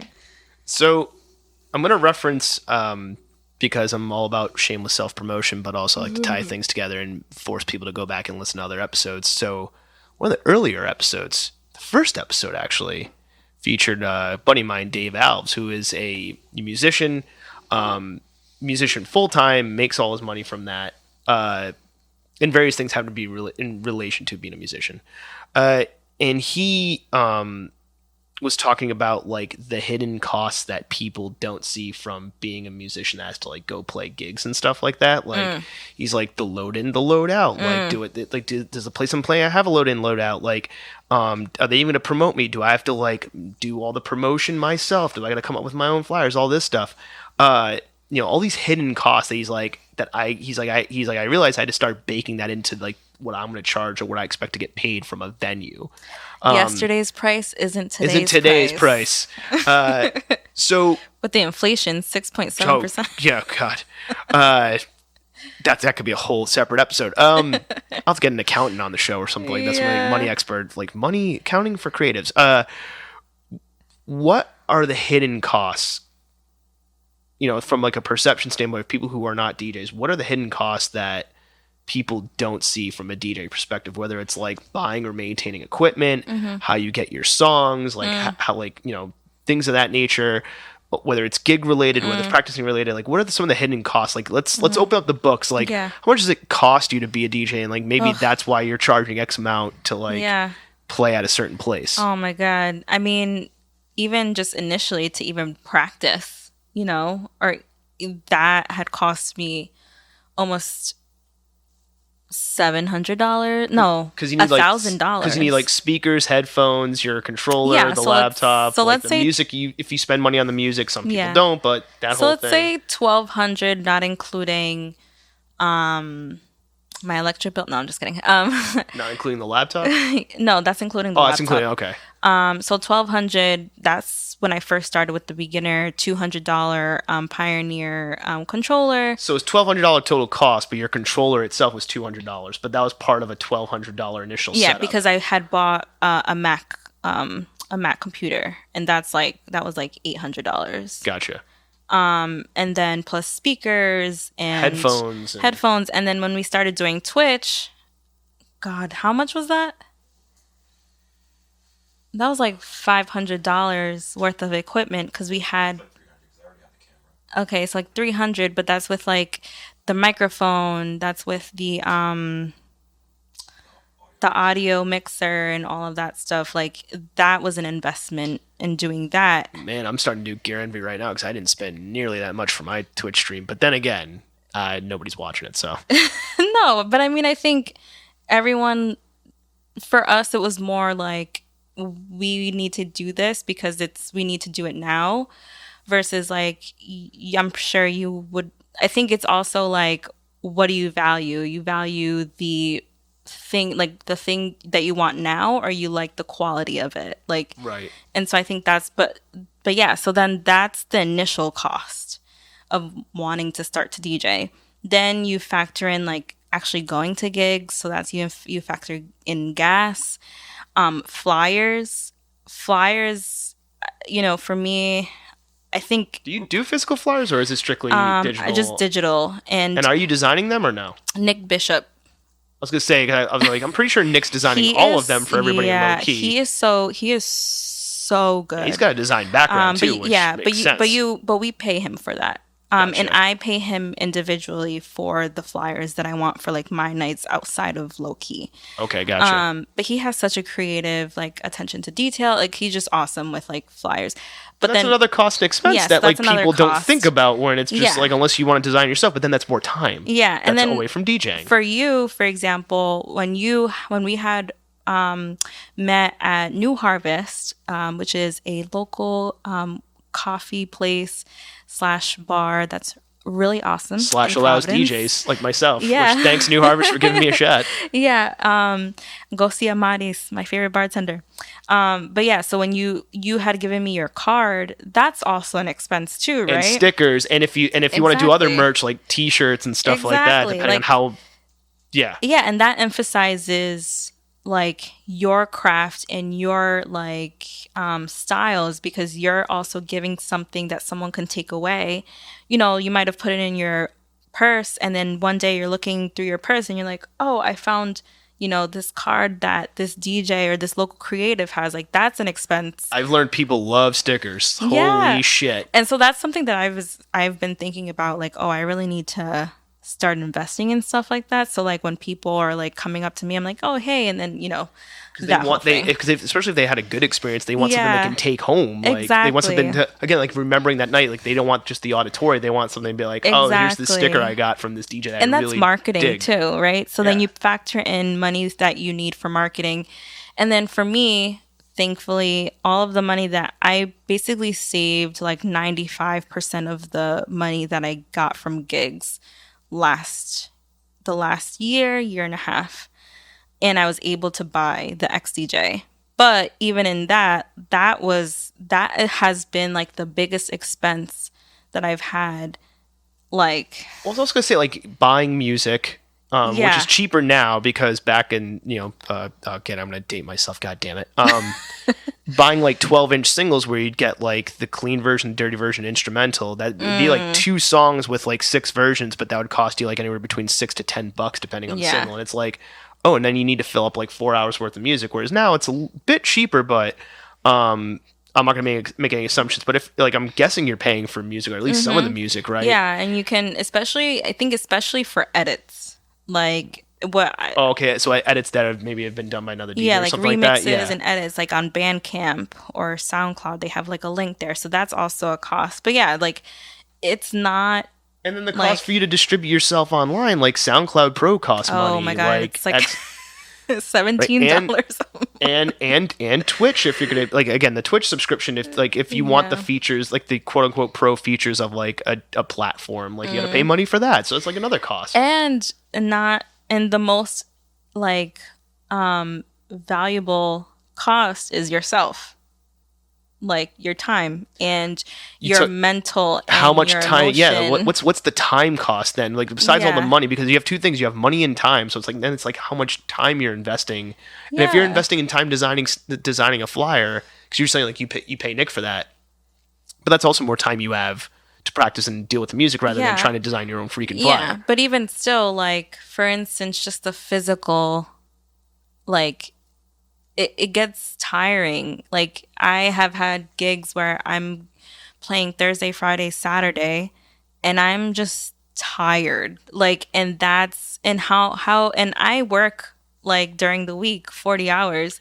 We're going to get into, actually, that's going to be the next question. We're going to get into that. Yeah. So like, that's also cost, right? It's your time, you yourself. Like, how are you physically, mentally, emotionally? Like how are you in those different areas? That's cost, and that's the most valuable cost. Do you think DJs, before we get into that whole other side of your life, because I got some interesting questions about that, do you think DJs like factor in all those costs when they're like, hey, I'm going to take this gig, or hey, I'm going to charge this much? Or do you think like they're not factoring in all that? I don't know. I could only speak for myself, and at first I wasn't. At first I was, just trying to get my name in the door, and I wasn't charging what I was worth. And ultimately, now I have realized, now that I could say that I'm established, now that I could say like I know what I deserve and I know what I'm worth. I know which gigs I'm going to take and which gigs I'm not going to take, because they don't know how much like time and effort and money they've put into the craft. DJs have put into the craft. So I think, yesterday's price is not today's price. So I think thankfully I've learned now like what gigs not to take and what gigs to continue to take. So you mentioned you also work during the week. So full disclosure, DJing is not your one and only source of income. The reason why I'm saying that is because you're an officer for Solve MIT. Yeah. And Solve MIT, for those that don't know, it's, hopefully I'm describing it right, using tech and the tech community to like solve social impact, social entrepreneurship, but using like tech as a way to like solve those problems, right? So it's a social innovation network where we try to uplift and find traditional and non-traditional entrepreneurs in tech who are using tech, and that being used loosely, to enhance their solution that is aimed on solving global issues such as health, education, sustainability, and economic prosperity. And speaking of health, before that, you worked for C4 Innovations. You're a project coordinator, and they do work when it comes to innovations for recovery, wellness, and housing stability, things of that nature. Yeah, so I was a project coordinator, moved up to a project manager or program manager. And specifically what they do is I would describe it as like a research, training, and consulting agency that focuses on different areas, whether it's behavioral health, homelessness, trauma, and recovery. And what I did was I basically provided training, consultation, and research with my team to different entities, specifically on the intersection of racism and homelessness.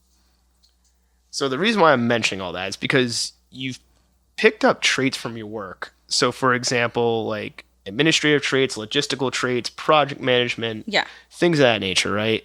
And I think sometimes it's like this idea of, oh, if the minute you go into like corporate business world, like, and you're not doing the creative thing you want to do full time, like you're not as legitimate as like the creative person. Kind of like going back to like the gear envy thing, like who's legitimate and who's not, which it's ridiculous, right? Because like everybody's got different paths in life. Or they feel like those things clash, like they have to be completely siloed. The reason why I'm bringing this up is because I think it's an interesting perspective, because so far on the show I've had people who've like either made the switch already or completely made the switch, and you're still in that duality. So I want to get your opinion. Is there stuff that you're working in the been doing a lot of freaking air quotes this episode, quote unquote corporate world, the business world. When it's all business, you're making money from DJing. 9 to 5 business too. The looking at 9 to 5. Thanks, Jen. That's gonna be stuck in my head all freaking night now. I'm gonna be humming that 3 a.m. when I'm trying to fall asleep. Dolly Parton, you're a national treasure. But were there things that you picked up from that line of work, like from that arena, that maybe helped with DJing, or things you learned while DJing and working within the area of nightlife that have helped that? Like, have you seen some kind of like bleed in a positive way? And have you seen it in a negative way? Have they clashed at times? Yeah. Well, I would say that I grew up with immigrant parents. So stability was always ingrained in my head. So even when I wanted to go to college, I wanted to go to college for fashion design.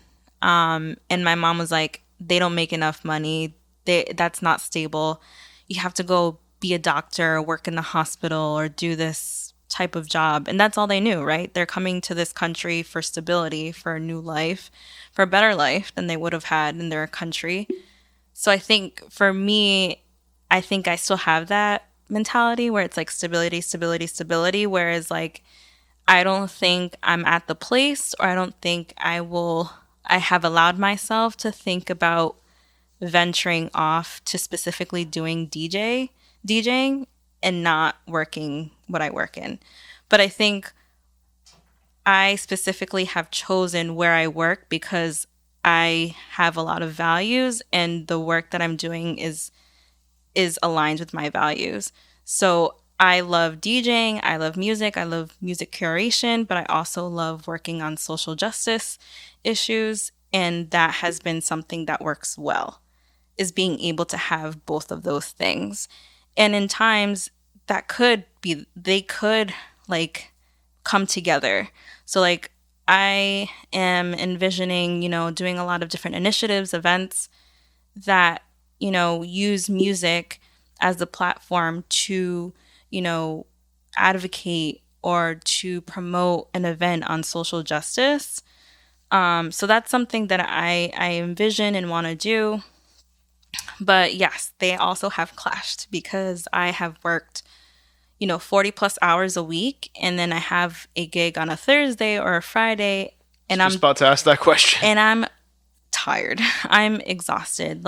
And I'm on a computer all day, and then I have to go get ready, go to a gig, stay up till 2:30, 3 o'clock, and then wake up, and I might have a gig the next day, or I just want to do life things. And I think my weekends have been taken up by DJing, because you always want to you want to have fun, you want to hang out with your friends, you want to do other things other than work. I was gonna ask, how do you keep all that stuff in balance, the personal life, the DJ life, and the 9 to 5, the 9 to 5. I'm gonna do it every time now. Business life, how do you keep all that in balance and not go completely crazy? It's hard. Shout out to my therapist, Cindy, because if it wasn't for her and telling me you need to slow down, and this is why you're feeling anxious, or this is why you have anxiety this week, I wouldn't have been able to really find that balance. It's hard. You want to do it all. You want to be able to be successful in every different aspect of your life, but you can't really have that. And I think it's made me realize, for instance, February, March, I don't have as many gigs as I did in December or in the summer. But I know that because I have so much going on that I just need to step back from that. Versus in the summer, I want to really, go full in and DJing and book as many gigs as I can. And that's okay. Maybe I just need to invite my friends to my gigs instead, so that's kind of hanging out, but not really, but I still get to see them. Something. Yeah. So it's just finding out how to navigate that, but acknowledging and having self-awareness as to how you feel and where you are. I mean, I think even there's documentaries, and there's an example of Avicii, for example. I don't know if you've seen his documentary, but it goes into mental health and really being able to challenge the industry of touring, doing the gigs all the time, but also acknowledging your physical and emotional and mental levels. I think creatives need to be more aware of that. And it's hard because you want to do it all, but I think that's really important. So speaking of values and things that are important to you, it seems like, and this is an assumption, feel free to correct me if I'm wrong, from your time at C4 Innovations, Solve MIT, that community is an important value that you have in your life. Community seems to be important to you. Am I correct in that assumption? You cannot do anything, and nothing can be more equitable than having community involved. Yes, so community is very important. So with that being said, earlier on in your DJ career, you had the community that is Lowkey, right?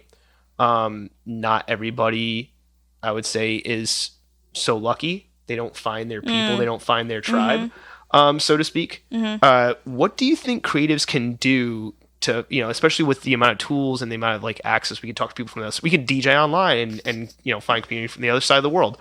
What do you think creatives can do to find their community, to find their people, Yeah.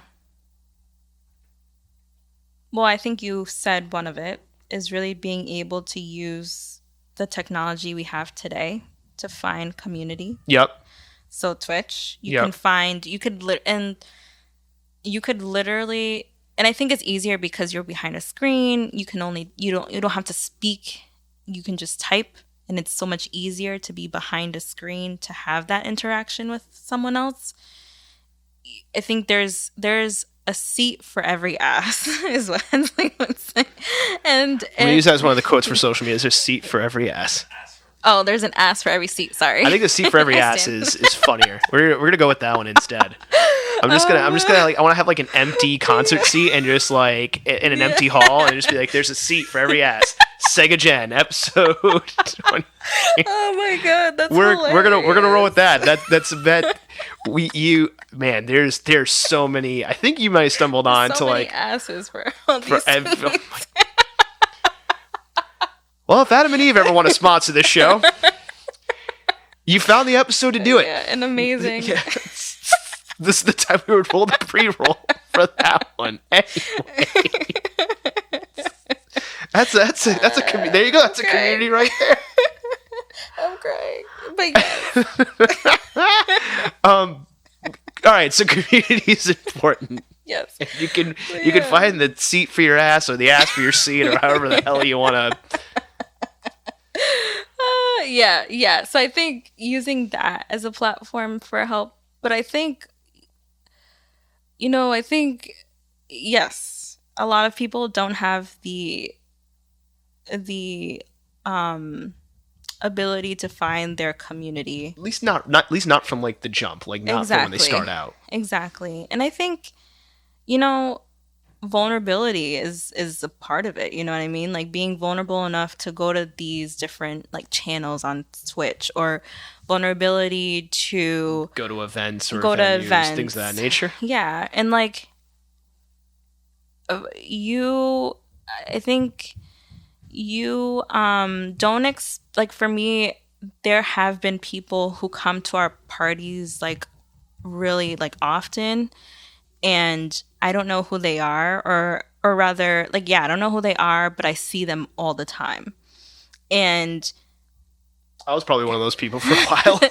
And like, I think for me, I have to get better at like meeting people. I'm an introvert, so like, and I think that's something we could talk about later off this, but like being an introvert and being a DJ, like how like that was going to be another question, because I feel like DJing is one of those things where you can perform in front of people but also be introverted, and it's like not expected, but it's kind of more accepted than other things we have to perform in front of people, because it's like, oh, the DJ, you can't bother them, they're mixing, they're doing their thing. Yeah, exactly. But I feel like I've seen so many people who come to our events and are alone, and or come so often, and I'm like, I'm grateful that we can give them an environment where they feel like they can be at. But I think also a part of it is for creatives to see that, to see who's there, to see who's supporting you, even though you don't notice, to see, other than your friends, other than the people that you know, who's really there, because those are the people who are the most valuable. Do you think there needs to be a because you have mixes online, right? Do you think there needs to be a vulnerability of just putting the stuff out there and seeing what happens, regardless of whether it's going to be like good or bad? Like, just put it out. Like don't feel like you need to perfect it. It's like, no, you just need to get stuff out there. Yeah, my first mix was trash. like my transitions were not good, and at the time, that was where I was. But I think I look back and I'm like, oh, I could have done that better. But I think that's also helpful for you as a creative, but also that's how you get your name in the door, is to be vulnerable, is to show this vulnerability of you. And obviously everything that's on social media, anything that's on the internet is up for critique. And that's also... And it's also, you don't know like how polished it is either. Yeah. I mean, like and I think it's also harder if you don't have the expertise you do, or that Hensley does, about like editing or like mixing. I mean, like Hensley is there to vouch. Like I've literally recorded sets like almost up to 10 times, because at one point I got the transition wrong or I messed up, and it's so hard. And I think, yeah, it's definitely hard to be vulnerable and let people see that part of you, because you always want to look polished. You always want to make like people think that you're good at what you do, or because everybody else seems polished, even though not everybody seems polished, but they present they only present the polish and not the work and the grit and the fuck ups and the other thing that go behind the scenes, or the bad transitions. But I mean, I think that's part of the art and the craft, right, is to be able to do that. But I think, as a part of our conversation earlier, that is where like the ego and who's better than who and the gear envy and all that shenanigans and BS. So, yeah. Speaking of communities, you've DJed in Providence, you've DJed in Boston, I have not. Oh, I thought you DJed in Boston. Okay. No, that's a goal of mine. Okay, well then, I don't think still gonna ask this question. I DJed in Dedham, Massachusetts. There you go. You DJed somewhere else other than Providence. My apartment. Huh? What? Oh, okay. Well, I've DJ'd for a friend's party in Boston, but that's it. What do you think is like? How would you describe in your perspective? Because I actually, again, going back to that first episode with Dave was describing like the live music scene, the music scene in Providence, and there were some pros and cons to it. What do you think the music community is like, the DJ community is like, and just the overall nightlife music entertainment community is like in Providence? And some pros, some cons, what makes it stand out, what makes it unique? Yeah, that's a good question. I think there's pros and cons. I would say the pro is the community. So like I feel like there are a lot of DJs and creatives in the community, and Providence in itself is a creative city, and there's a lot of support for creatives. I mean, it is the creative capital, hence the wink wink nudge nudge name of the show. Yeah. And I think that is powerful because we have that name, we have that mission as a part of everyone who's a creative here. But I guess one of the cons I would say is that sometimes you feel like you're fighting for a seat at the table, or you're fighting for recognition in certain venues, or there might be like this idea of this is my venue, I play here, I'm known here. I mean, I haven't witnessed it or experienced it myself, but I think I have observed that. Or like sometimes I think it's just the unknown or the unsaid thing where it's like you want to stand out, right? And I feel like sometimes there's that competitiveness amongst creatives and DJs in a small city. Speaking of venues, how do you choose the venues that you want to work with? Yeah. Like, hey, I want to DJ at this spot, but I don't want to DJ at this spot. Like, what goes into that decision making? Like, which venues you want to reach out to and be like, oh, I would love to DJ there, versus like, I don't know if I want to DJ there, even if they offered me more money. Yeah, no, I mean, I think I'm so grateful, so grateful for, Lowkey and the group and everyone in there, because they have really opened doors for me. Whether it's me asking or them offering. So I would not be here if it wasn't for them. And so that is half of the selection. Lately, also, it's like I don't want to DJ for a venue that isn't supporting the community. Can you elaborate on that a little bit? Yeah, like that is putting monetary like funds, or that is putting, who would prefer to, get more bang for their buck in terms of like, I'm going to pay you this amount of money, but I'm going to sell like $200 bottles and, $50 hookahs, or like, I think it's also like how much they value a DJ as well. As like, if you're not valuing a DJ as much as they're worth, and you're only giving them a certain amount of money for like 4 like hours your bar of their just time. made like $5,000 within a couple hours. And Exactly. But you want to pay the DJ $200. Exactly. Like that, or like, you just don't see the worth of a DJ just because they're not big. Have you ever had any issues with venues that you're willing to talk about?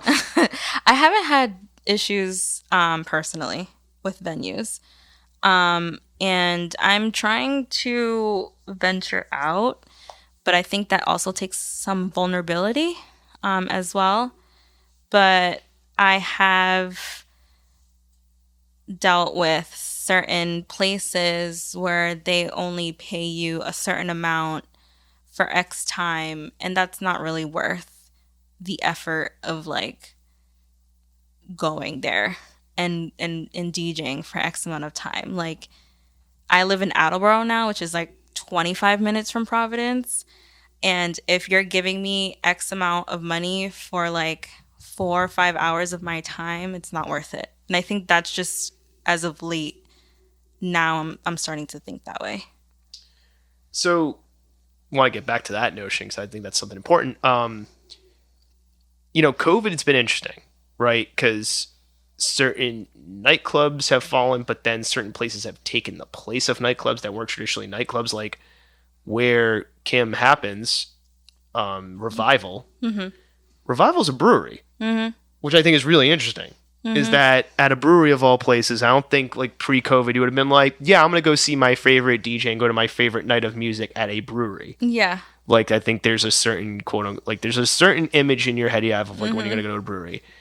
And now it's like, Revival, and I think other breweries may start to realize like, oh shit, we weren't thinking about having a DJ before, but like this brings in people. And this is a thing. The reason why, do you think that that's going to be a trend that's going to continue? Do you think like more and more spots that weren't traditionally having DJs and weren't traditionally night spots, quote unquote, regardless of the time they actually do their entertainment, like, do you think that those possibilities are going to be expanding as where people get their entertainment from? It's not just the nightclub anymore. Do you think that trend's going to continue of like more places are going to go, like we can... Yeah. We can make some money and we can get some entertainment in here that normally we wouldn't have done that. I think so, and if not, they should. 'Cause that is an opportunity both for the venue and for the person who's playing, but also for the audience and the patrons of said place. Revival and Sean and everyone there. Sean is the owner, head honcho over there at Revival, and he has really been intentional about what he envisions Revival to be. And I think him, as well as a team there, have really been able to put that into place. Yeah, I feel like it's more than the brewery. It's more like they want to have I'm speculating here, but I feel like it's more like we want this place to be an experience. Yeah, and I think more places are seeing that, More places are noticing and more places are trying to incorporate that as well. And I think it's a lot of people don't want to go to a nightclub and have to pay Cover $20 charge and all this other of stuff. cover charge, don't want to have to be in specific attire just to be let in or be discriminated against at the door, or don't want to have certain types of people there where people feel uncomfortable to have fun and to experience that. And I think venues like Revival and other venues who have been able to branch out into that have really been able to be set aside from the traditional going to a club type thing. So, I want to ask about the flip side of that. Do you think DJs tend to stick to quote unquote usual spots, or like the quote unquote, or try to be near like wherever their city center happens to be? So for like, we're in Rhode Island, so Providence. Do you think that on the DJ side there's a reluctance to branch out and maybe go to either breweries or night spots or entertainment spots that are like in the suburbs? Because you'd have to think that like those people, from what you just said, the people in those other towns that are not the city center maybe don't feel like taking a 20-30 minute drive to the city. Maybe they'd like to actually go see a quality DJ at the bar or spot down the street from them rather than having to like travel and worry about all these other things. So do you think on the flip side that maybe that, and I've had this conversation with other people too, but do you think on the flip side that DJs maybe are not thinking about like, oh, wait a minute, why am I so focused on this one specific area where I could be focusing on other areas that, maybe it's an open market? Yeah. That's a good question. In my opinion, I think it's, for me, if I'm going to venture out into somewhere like that, I have to see the value in going into a place. Gotcha, okay. Because that might be going to a brewery or going to a coffee shop / bar and DJing and there being a DJ in the city that might be more of the norm or like less surprising. But are people going to be receptive to that? In the suburbs or in different places? Are people going to complain because the music is too loud? Are people going to complain about the specific music that you're playing? I think is it valuable? Is it worth me having to go through X, Y, and Z just to, go to a market? I think it's also determining whether or not that market is there and is it going to Gotcha. be receptive. Okay.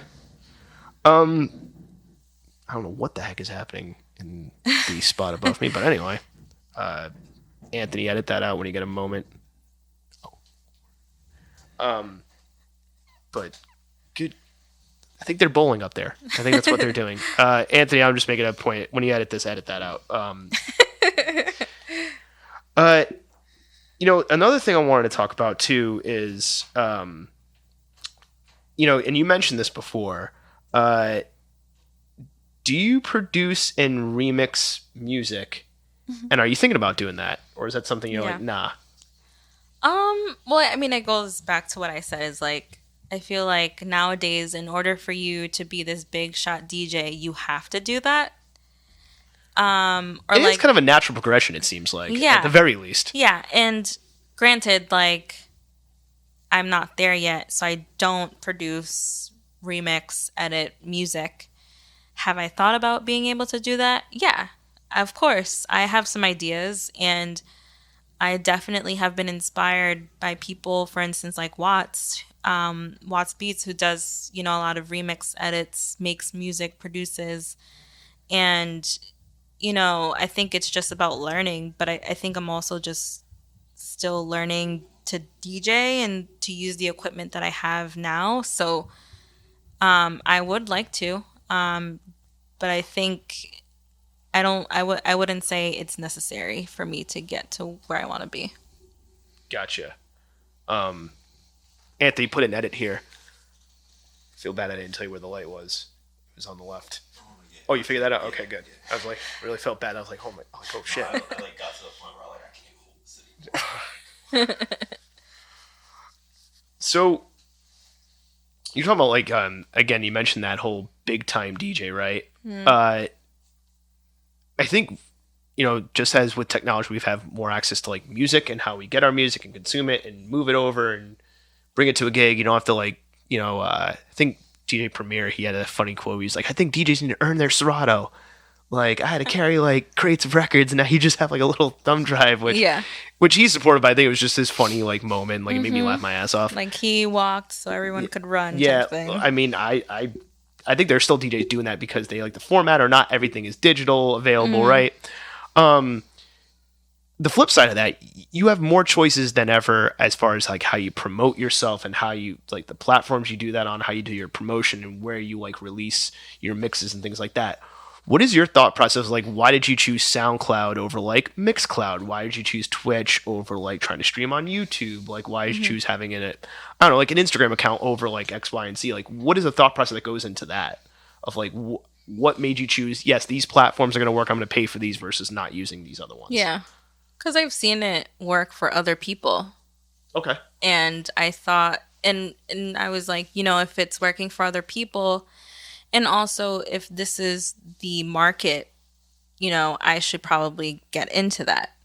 It's more likely than not that people will go to SoundCloud for a DJ's, mixes or edits than go to Mixcloud, whether or the back end of like the payment and copyright is different, but that's the norm. And so I think I was just going based off the norm. Do you think those platforms appreciate DJs? Mixcloud maybe, because it seems to be a DJ focused and DJ based platform, but SoundCloud and the others, like, do you think like Twitch actually appreciates DJs and what they do, or SoundCloud? That's a good question. I think it's more complicated than a yes or no, but I would lean more on the no, because I've seen a lot of awesome DJs And producers get well known and supported through SoundCloud, and not get paid, or still get their mixes or what have you get like shut down by SoundCloud, while they're the reason why SoundCloud is so popular is because of those producers and DJs. And yet they don't. It's like that whole like, oh, you're the reason why we're probably, but we don't want to pay you anything. Exactly. Or like Twitch. Twitch was normally a gaming like platform, and just not recently, but it's more well known as a platform for people to DJ at. But I think the focus is still gaming. Yeah. And it's harder for you to become a partner or for you to become an affiliate as a DJ than it is as a gamer. Yeah. Well, another thing too that I wanted to ask you is that now, while I know you're working like I'm not doing the 9 to 5 joke again, but the 9 to 5, I'm going to save everybody that hard. But the 9 to 5 and the DJing, but DJing in and of itself, like if you're DJing and getting paid for it, like that is a separate business you're running. That's self-employment. That's gig, however you want to refer to it, self-employment, gig work, contract work. Do you think DJs think about it that way? Like do you think that they put their entrepreneurial hat on and go like, oh, there's expenses here. I have to like charge enough to like cover the expenses and make some money on the back end, or I'm just losing money and it's a hobby rather than it's like a money making entity. Yeah, I think that's subjective. Some people go in it for that. Some people do it because they have a love of DJing.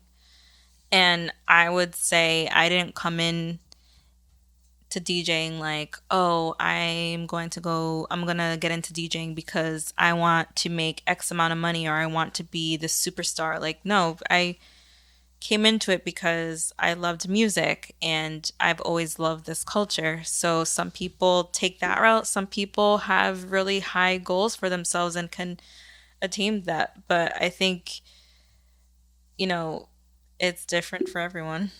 So then going along with that, do you think if you're getting started now in 2022, hopefully there are people listening to this podcast years after, but in 2022, which is the current time, do you think somebody starting now can become a DJ and like make, if they're not the top, like the quote unquote big time, right? Mm-hmm. Can they make a living off of it that they can like, they can like pay their bills? Yeah. Like, and just be a DJ, not like do other things like producing and all these other stuff. You're asking if it's possible? Yeah, if it's a possibility that they can make and money, like just support themselves just off the DJing and not be like a superstar. Like,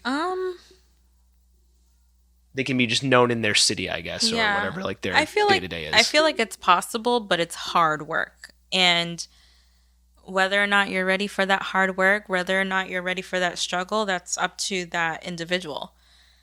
I, for one, as mentioned, am not there to do that. I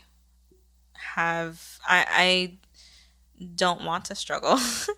To be quite frank with you, I came up not so, like, I didn't have my family didn't have a lot of means. So for me to go back to dealing with that and dealing with that same trauma, like, it's not worth it for me personally. Other people may, be like, you know what, I'm going to do this. I'm going to go all in and, thrive through that. I'm not that person, but I do think it's possible if you really work hard enough. And, but I think for me, it's not it. But I give kudos to everyone and anyone who's taking that route. But struggling shouldn't mean that that's the only way to get to where you need to be. So speaking of the hard work, because I always want to shine a light on behind the scenes stuff, can you walk like me and the listeners through, like, from the venue, the date and the time you need to show up, like everything that goes from like that moment to like the gig is done and you got paid. Mm-hmm. Like, can you walk us through like everything? Feel free to go as detailed or as not detailed, but just like walk through like the stuff that's like in front of the camera, or like the things that people know about, the things that people don't know about? Okay. Well, it's a Saturday, or actually no, it's a Friday. And I have a gig at 10. I wake up at 6 or 7. I have to go to work for 8 hours. Still have to make dinner, find dinner plans. And then let's say it's 8. And then I do a lot of like, okay, I have to get ready. So that takes an hour and a half. And then it takes me at least like 30 minutes to get to a gig. So it's a lot of work. I mean, if you're working, a daytime job or just another job other than DJing, it's a what is it, from 6 to or 7 to 2 till 3 a.m. That's a long day of working. And just you start from 8 o'clock to get ready, and then at 2 a.m. you finish DJing, and then 15 minutes or 20 minutes of that is the venue cleaning up. And then after that, it's not till like 2:15, 2:30 when you get paid. And then it takes me 30 minutes to get home, so I don't get home till 3 a.m. Like, that's a lot of work. And for people who do that more than once a week, that's a lot. So that's my process on like a Friday. On a Saturday, sometimes you do things during the day, or I stay home all day. But it's usually like 2 hours before the gig, start getting ready, and then not getting home till an hour after. So a lot of work. Yes. Like a lot. And that's not counting like all like the prep time and like mixing and getting songs. Yeah. I was gonna say, like, could you talk a little bit about that too? Okay. So that's also like, so you got to put a set together and practice and all that good stuff. Yeah. So let's say for a gig that I actually do a set for, that is like 3-4 hours, because and 3-4 hours of like getting the music, trying to figure out what sounds good, getting the transitions right, getting the set to sound good. So that's everything, though. It's like getting the music, getting it in a way that cohesively makes sense, practicing, and then fine tweaking so that you have a level of confidence going into the thing. Okay. And then during the day, listening to sets, listening to music in general, then hearing something that you like and making note of that. That's also part of the work too. You're like, oh wait, this thing that I thought was going to work now is not working as well. No, I mean like okay, or vice versa, I'm guessing. Well, I'm like, I put like a deep house playlist from Spotify on, and it has different types of music. As I'm like working or doing something, I identify that I like this song and I think this song would work well. Okay. Yeah, then that's also me noting and putting into a list like what I want to download. And that's like not as much time, but that's still like working while not working kind of thing. Would you say that's like more continuous though? Like you're doing that anyway, regardless if you have a gig coming up or not, which I'm thinking you probably would be.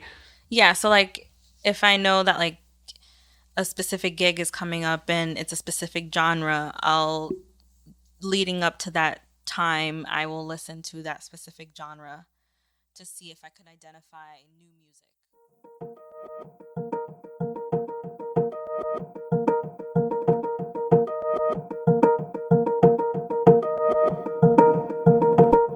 Define your success. Define your balance. In the time of the Great Resignation, we've all heard stories about how someone's side hustle became their main source of income, or how someone quit their 9-to-5 to pursue their lifelong passion. And to those people I say, congrats.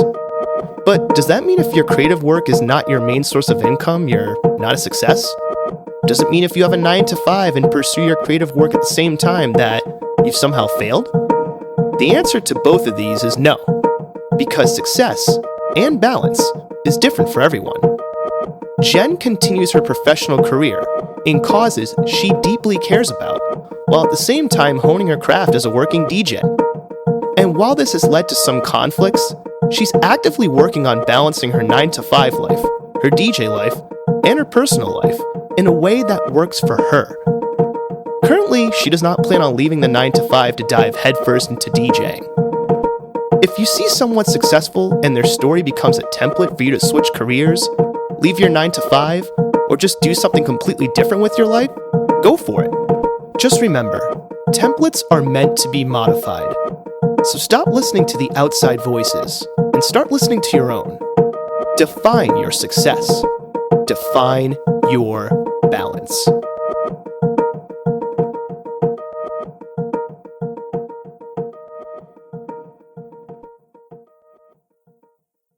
Worst gig you ever had and why? Oh, God. And best gig you ever had and why? Or best night, I guess. Like worst night / best night and the why for each.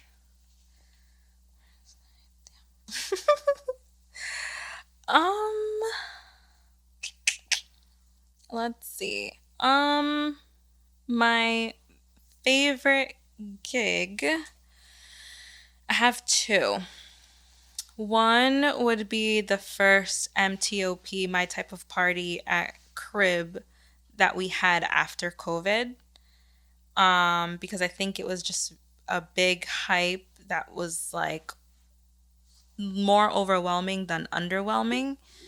And in the middle of our like event, we like had curtains towards the back, and then we opened the curtains and then I started playing. And people didn't expect that.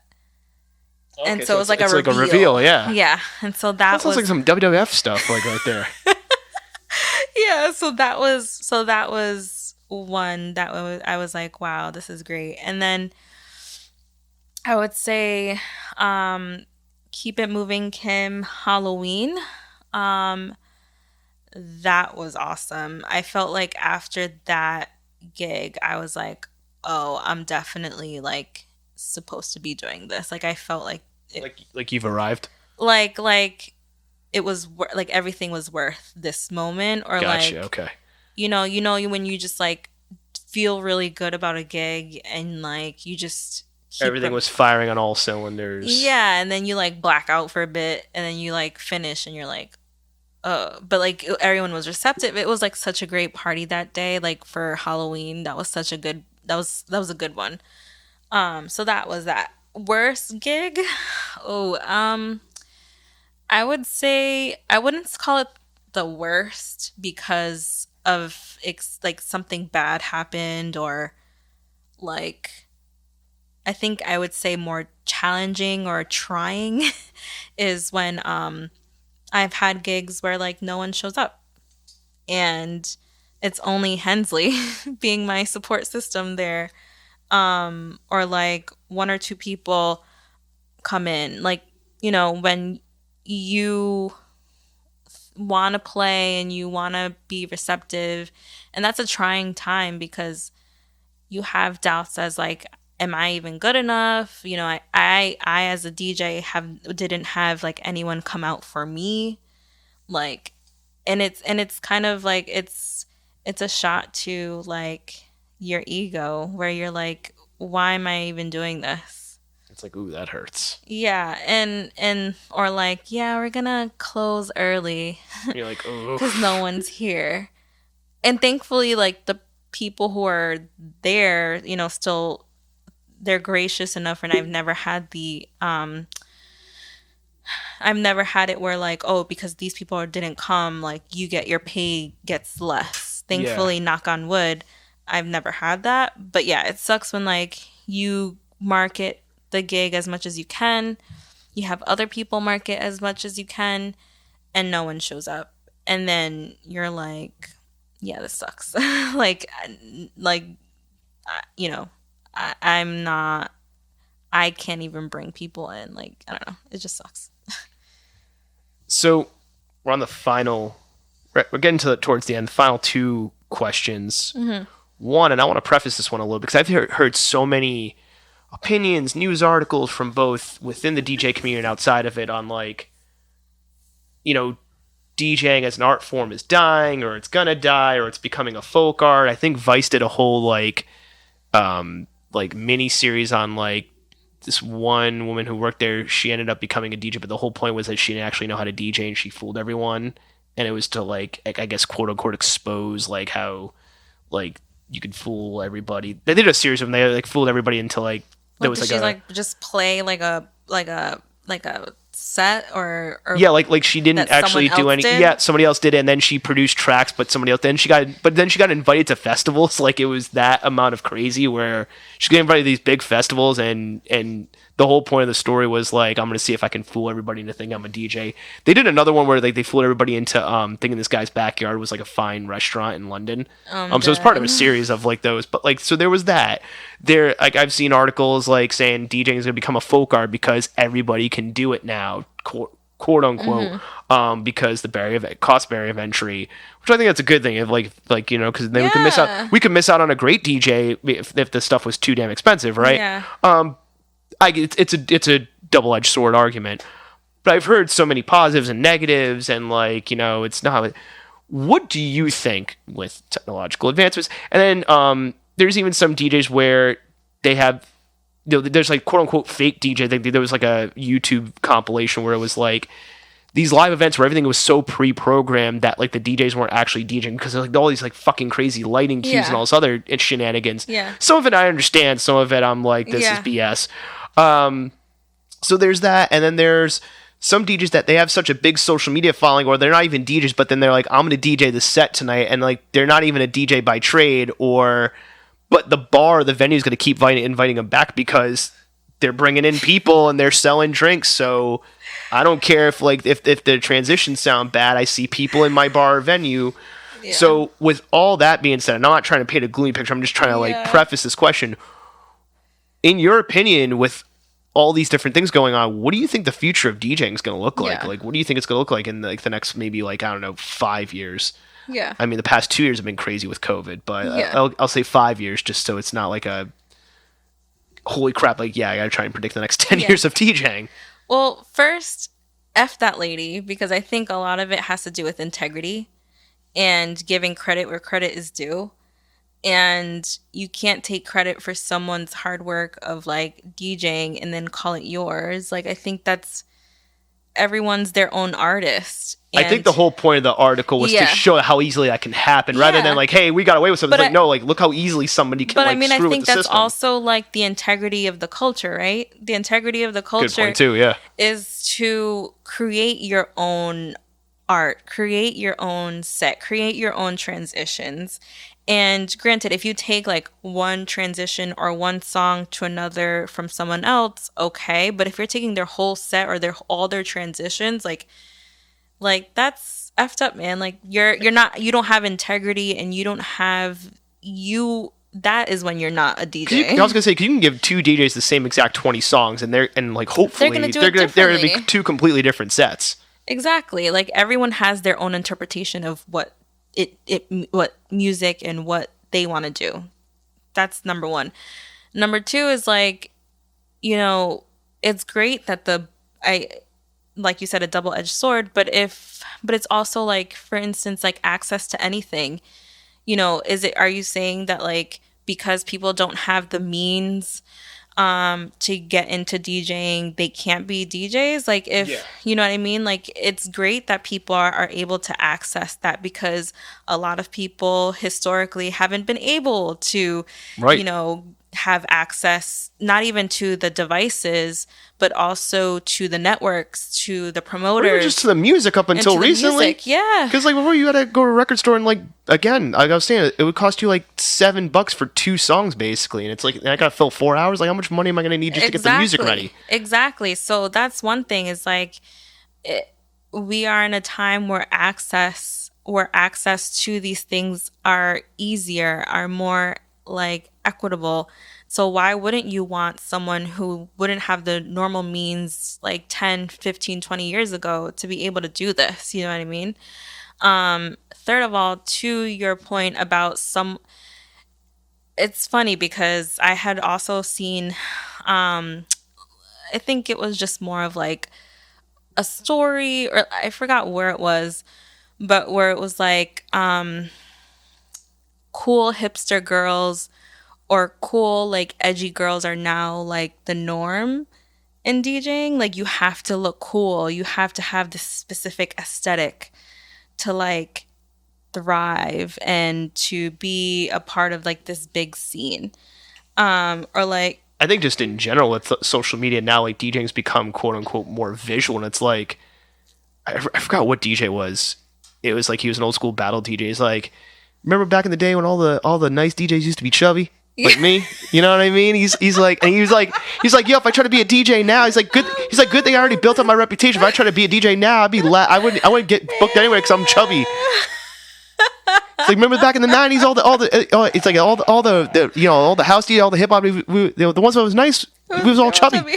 That's hilarious. Dude had a point. Yeah, but yeah, I mean, and now people are looking for aesthetic. Yeah, now you have to like look a certain way while being behind the decks rather than just like worrying about the crowd and DJing. Now I gotta like look sexy while doing it. Yeah, like, you know, and that's also something that I've talked to a lot of people about. It's like, you know, even me starting, like, I have a okay sense of style, but I'm not like a hype beast. I'm not like stylish. I don't have the means to, you know, wear all these types of shoes and clothes. And, you know, I think I wouldn't categorize myself as like, oh, I look hip and cool and like blah, blah, blah, blah, blah. Like, I think for me, that was also like a stigma that I had to destigmatize for myself, was like, I don't like, it doesn't matter how I look as long as I'm like able to do the craft. But it's hard because aesthetically people are more like prone to support or prone to like certain people because of their aesthetic. And that goes with DJ.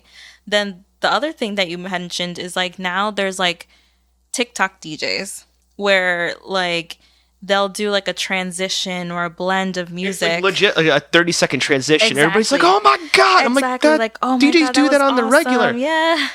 And, you know, I think that has also like been something that I've been battling with too, right? Is because a lot of my friends and people are like, oh, you should go on TikTok because I saw this girl doing like this DJing stuff, like this blend for, you know, 15, 30 seconds. And look how many followers and blah, blah, blah, blah they have. And I'm like, I refuse to get a TikTok. I almost did. But I do have a TikTok, but it's more like I'm going to repost the same content I did on everything else. Maybe just a little bit made for the format and that's it. I'm not going to like redo my entire way of DJing just for TikTok. Exactly. But it's like, you know, nowadays, these people who, you know, I don't know if they have gigs or not, but they're getting big off of 30-second, 15-second like videos. Not to cut you off, but I think it's a funny point you make because they're not DJs, but what was it? Those two dudes, the Island Boys or whatever. Oh my God. They were TikTok dudes, and then they got invited on like Logan Paul or Jake Paul, whatever his name is, show. But then they did a live gig in Miami, and they got like booed. Like those clips of like them just getting booed off the stage, like even though, and you're just like, well, wait a minute, if they're getting booed off the stage, where the hell are they getting all this money and like what is going on? Yeah, I don't know. Anyway, when you said TikTok, I'm like, well, there's a good duality there. There's probably DJs like that too, where it's like, well, wait a minute, that DJ on TikTok showed up to this gig, they weren't good, so then how are they getting like? Yeah, and that's not to say that all DJs who are on TikTok are bad. Yeah. But and that's also a means of promotion and marketing, right? But I think it also kind of, do I have to make myself be that kind of person or use that as a means of promotion and marketing just to get big? Because now people are getting big because of that. You know what I mean? Versus, or like, you know, having the network or promotion, or they're popular, so then, you know, I think there's a lot of different, got a big following. Yeah, and I think there's a lot of variables as it relates to like getting a big following, getting, you know, well known.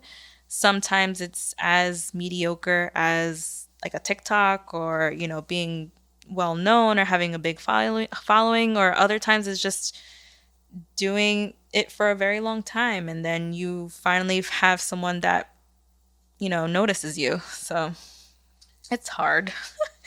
It's daunting sometimes. Any advice you would give to fellow DJs, fellow creatives on the come up, DJs on the come up, people who are thinking about doing something creative or becoming a DJ, and any advice you would have given to yourself from like a couple years ago? that whatever you're doing creatively